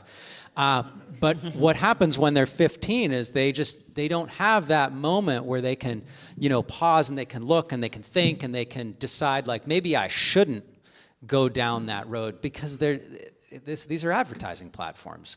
And essentially what there's a summit every year in Pittsburgh now for the last 4 years called the Eradicate Hate Global Summit, and the experts convened and they share every year a bit of information about when do the interventions need to happen to prevent mass atrocity, and to how do we stop people from carrying out acts of mass atrocity and mass violence. And of course, the psychologists in the room are saying, listen, by the time they're at the door of somewhere, that is way too late. You need to make sure these ideas don't come up in their heads, and you need to get to them whenever the ideas do come up into their heads. And essentially, if your intervention begins after they have this, you've missed it. Because when they get these, and when we get these devices, we have access to all of the best and sadly all of the worst in the world, and we can very quickly, young people, human beings, can very quickly become indoctrinated into all sorts of extremist ideologies that none of us really grew up even knowing they exist. So bringing it back to the question is, there's I heard a quote relatively recently from a man named Father Paul Abernathy, who works with I think he runs the Neighborhood Resiliency Project, and he was talking to somebody on my team, and somebody on my team was saying, like, you people don't understand how many great things we have in Pittsburgh.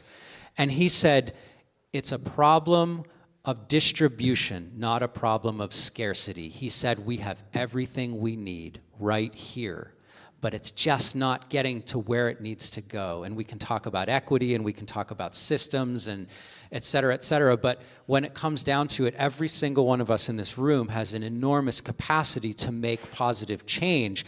It's just that we have to find where we fit in this beautiful big puzzle.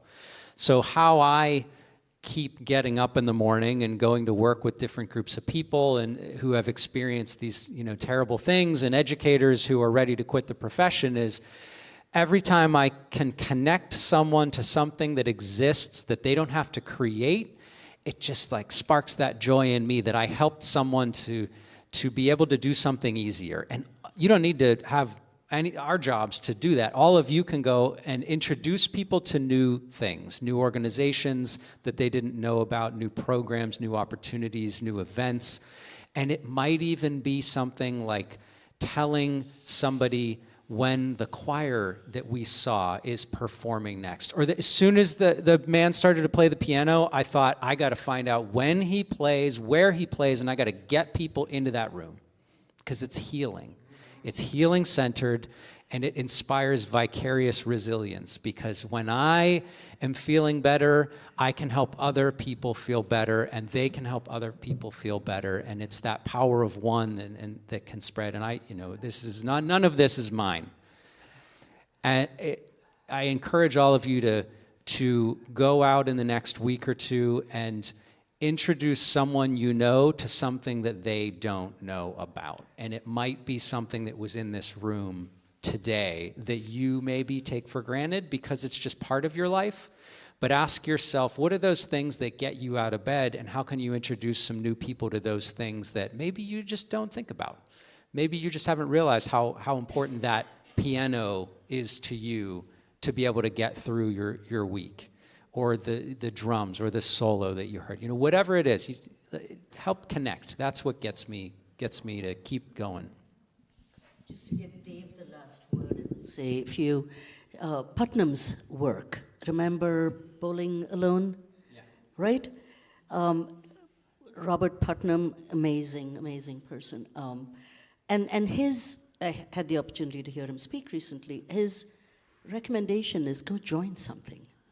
And you all already belong to something, right? Get more people to join you, because that is what ends the disconnection and reduces the isolation. Sorry, we should leave time for questions. No, I just wanted to say his new book is called Connect or Die. Thank you. Exactly. Thank you. Yeah, absolutely. Those connections are so important. And helping students to see that, certainly, that when they can find some group on campus to belong to, how meaningful that can be for them. And some students become very withdrawn, and I get how hard that can be, but encouraging them to be connected and to know that they've been seen and heard too, that helping them to do that. I think in terms of things that I do and that maybe can help me to sort of do this work, that help me to sort of recharge. As I have a therapist I see every week at 6:30. His name is Dave, actually. Interesting symbolism there, but so that's helpful. I'm a pretty spiritual person, right? No shock there. So I go to church every Sunday. Sometimes I attend a Presbyterian church. Sometimes I'm with the UUs. And which I love, both Ligonier Valley and East Suburban. I actually really like speaking. I find it not relaxing, but fun. I think it's fun, and it helps me to feel like I'm doing something that matters.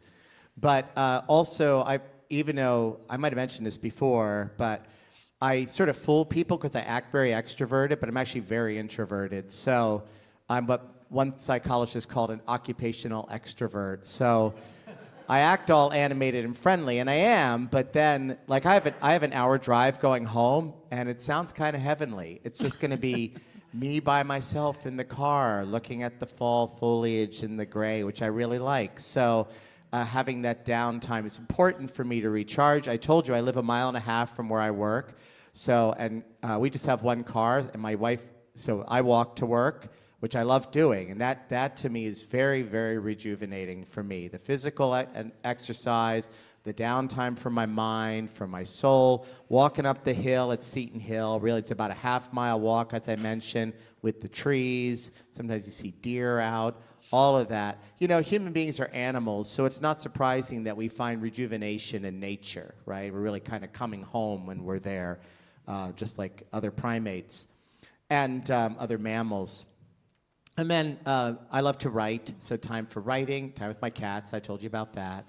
And time with my family is so important, that connection with people I love and who get me. My favorite person in the world to hang out with is my wife, and I love, this won't sound very exciting, but I love it. I love when it's just the two of us, and we can just sit on the couch, and we can just watch George and Mandy's First Marriage and Ghosts and, you know, whatever, right? Whatever's on, and it's no big deal. And we're just hanging out together with a cat on the lap and drinking some tea. So all of that is good. And then encouraging students to do that too and not feel guilty about it, right?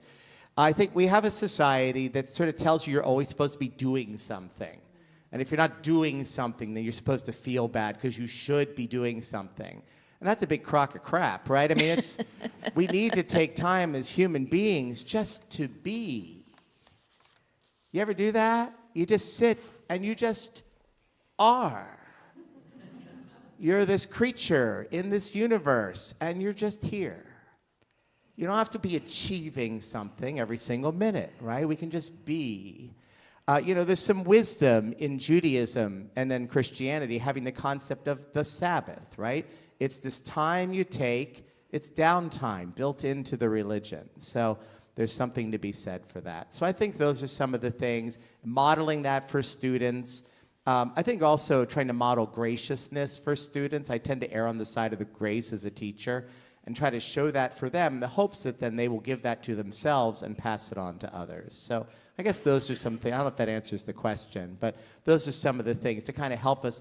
And music, of course. We've all talked about the power of music, and you know, I love that choir. I was like, oh my gosh, this is medicine right here. Thank you very much. I love to sing, you probably noticed, and you know, I'm an okay singer, but it's not about being great at it. It's just about doing it and having fun and feeling good, and just not worrying about. I think we worry too much about being good at things. Yeah. Sometimes it's just okay just to do it and just have fun with it. So those are some things. Yes. Before we lose you, we don't have much time. Could each of you give your elevator speech for your specific organization and opportunities for, you know, skills and time that you need to support your work?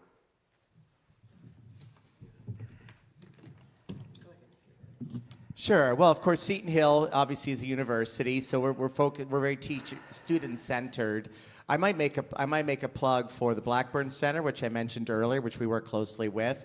So they have a website, and they're always, I think, looking for volunteers and people who can help out there to help support Blackburn. And there are other good communities. I just was thinking about Gene and Jim back there who are very involved with PFLAG. Right, there are a lot of good organizations in the area that help to support oppressed and minoritized groups like Blackburn and PFLAG, and that Seton Hill has been affiliated with. So, so those are some, you know, just ways you can make a difference. My program that I run, it's called the Light Education Initiative, and it's now under the Tree of Life umbrella. So there's the Tree of Life Synagogue, which the synagogue building is half torn down, and it's going to be rebuilt over the next several years. But there's a Tree of Life nonprofit organization that is the parent organization of the Holocaust Center of Pittsburgh and Light. Independently, I have to fundraise about $550,000 a year to be able to do what I do in the schools where I do it. And every time I add a new school, I need to find another $25,000 to be able to support teachers. And And the goal is that after 3 years, the schools will support themselves and they'll make a systems change and invest in their own teachers and students so that it's not this perpetual like ask of foundations. So ways that you can get involved in the work that I do is you can go on the Light Initiative website if you just Google it, and we have a lot of partner organizations that we work with, and every year we add a few more. And sometimes, what's interesting is the other day I had over the summer actually, I had a school district. They said, we really want Light to help us connect our 6th graders to organizations so that our 6th graders can have a day of service. And they said, we want them to volunteer, and we know you work with, City of Asylum and August Wilson Center and Maxo Ivanka murals and all these places. And they said, we're finding it really difficult to think about the logistics of getting all of our 6th graders, down into these communities many miles away or into the South Hills or downtown Pittsburgh or whatever. And my wife was the first one to say it. She's an educator too. She said to me, before you give them any advice, do their students actually volunteer in their community? And I said, I don't think so. And so what we did is we worked with them to organize a day of service where the 6th graders all spent an entire day, and they went to a different organization in their own school district, because the students had never been to some of them had never been to their local libraries, they had never been to their municipal building, they had never met their police officers, they had the police officers had come to the school and said hello and for Halloween or whatever, but they'd never had a meaningful, positive experience with their police officers or in their EMT and their local, community museums and their I said, can you send your students to play at your local retirement homes? And they said, oh, we hadn't thought about that.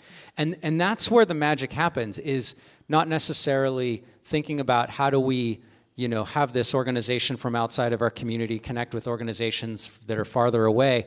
It's think about the fact that every single one of you lives in a school district, and I'm sure that every one of you is aware of some community organization in your school district, and I would encourage you to first and foremost is to make sure that people in your school district know that direct connection to those very local community-based organizations, any intergenerational experiences, and I know this is going to sound silly, but making sure that young people know when the community celebrations happen and where they happen, even if it's something like a parade or a whatever.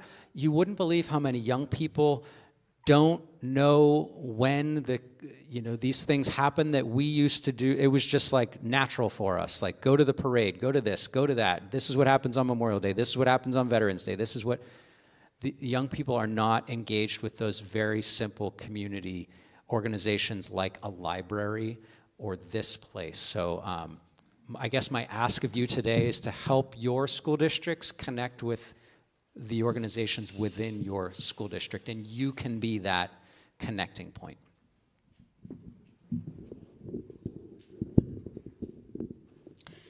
I want to thank you for the question. I want to take a minute to actually raise a little bit more about the profile of the Violence Prevention Network, which is now registered in Pittsburgh. It's an outgrowth of the Violence Prevention Network in Germany, which is more than 20 years old. And they've been the German government invests extraordinary amounts of money in preventing ideological radicalized violence. And so just given Germany's history, it's amazing what they've done. And the Violence Prevention Network, when they started in the US, it was with the idea that the rising violence that is directly directly motivated by hate and prejudice really needs to be addressed in the United States. And so I would say, reach out to Julia. I can share this information. It's basically, the email is help@restoreproject.org. The reality is that any one of us could fall, as Nate said earlier, on that spectrum from perpetrator to witness to enabler to supporter of violence. I firmly believe we carry the potential for violence in us. And recognizing that any of our neighbors, friends, teachers, community members, colleagues at work could be struggling with somebody who's gone down the path of radicalization and is looking for a way out needs help. And so reach out, because what Julia and the organization, I'm one of the coaches, but what Julia does is a whole bunch of presentations around this area on how radicalization happens, what is the model of giving people an option to an exit ramp. So I would say that. Mediators Beyond Borders, I was just looking at what do we say on our website? And we are always looking for people who are supportive of the mission. You don't have to be a mediator, but we would love for you to become one if you choose to do that. So you can join us and support the work that we do all over the world, including in this community here. You can also undertake projects that you are interested in. We bring it to us, and if you want us to partner with you, then we jointly generate the project, create teams that we can work with that will implement those projects in your communities. We would love for you to be ambassadors. We're always looking for champions and ambassadors because I think it's becoming increasingly clear that it's less than 10% of philanthropic funding that goes to peace building. Think about it. The wing of a jet fighter could fund my organizations for years, right? So unfortunately, we depend on both philanthropy and some revenue that we generate. So if you know of organizations that are experiencing conflict that could use facilitation, mediation, restorative practices, send them to us. We consult with universities, academic institutions, corporations, and countries. But that's how we generate revenue with our global consultants. And you can always adopt us as your charity of the year. Permanent. Yeah. So join us. You don't, as it said in the video, you don't have to be a mediator to become a part of Mediators Beyond Borders. We're looking for doctors and teachers and engineers and philosophers and everyone to be a part of the community. So I realized we should have left more time for your questions. Sorry. I think we need to wrap, actually. Okay. Yeah. All right. Well, thank you all very much. This has been lovely.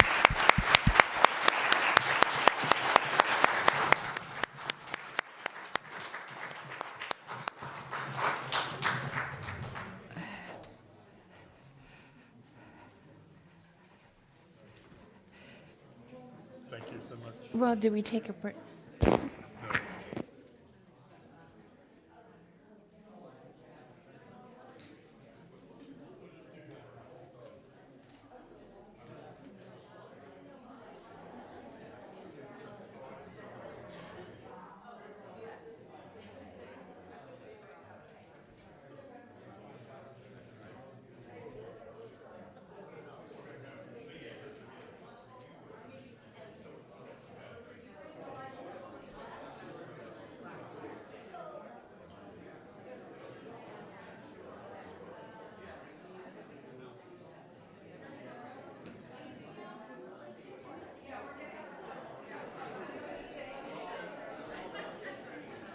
Everybody, we're going to have a little closing ceremony in a moment. I believe someone's going to come up and just say a few words about the end of the program, and the ministers are getting ourselves together to release the directions and extinguish our chalice. So, yep. I want to say thank you, everybody, for coming out. Personally, I thought it was great. I want to thank the ministers again, the AV team, my team, the speakers, the choir, of course, the people who helped out with the food and setting up the tables. They were more than just beyond helpful. The musicians, and I feel like I'm forgetting somebody. Ron's not here, so I won't be able to remember. But yeah, thanks everybody. And hopefully we'll be able to do something next year.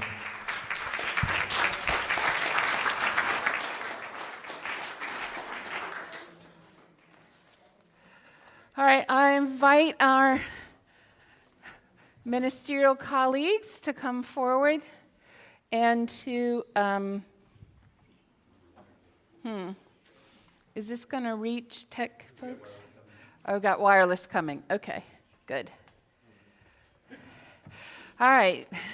Positions, please. All right. Good. Yes, please. Spirit of the East, we thank you for grounding us in stability, wisdom, and resilience. May we continue to grow and nurture peace as steadfastly as you have guided us. Go now in peace, Spirit of the East. Spirit of the South, we thank you for the warmth, passion, and courage you have gifted us. May we continue to act with compassion and keep the flame of peace burning brightly within. Go now in peace, Spirit of the South.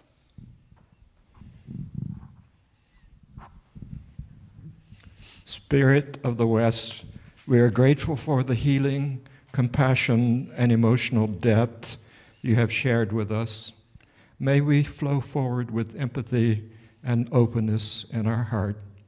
Go now in peace, Spirit of the West. Spirit of the North, thank you for your presence, for the clarity, insight, and new perspectives you have shared with us. As we conclude this gathering, may we carry your vision of peace with us into the world. Go now in peace, Spirit of the North.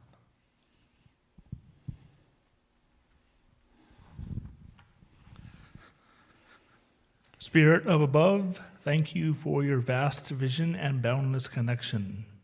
May we carry forward the inspiration and unity you have blessed us with. Go now in peace, Spirit of above. Spirit of below, we thank you for the grounding wisdom of the ancestors and the strength of the earth. May we honor their peace and guidance in our own lives. Go now in peace, Spirit of below. As we bring our sacred time together to a close with gratitude in our hearts, we release each of you and close the circle in peace. And now we extinguish our flame. I invite you to join me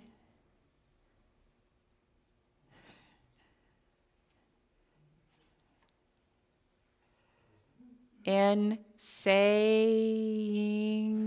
the words that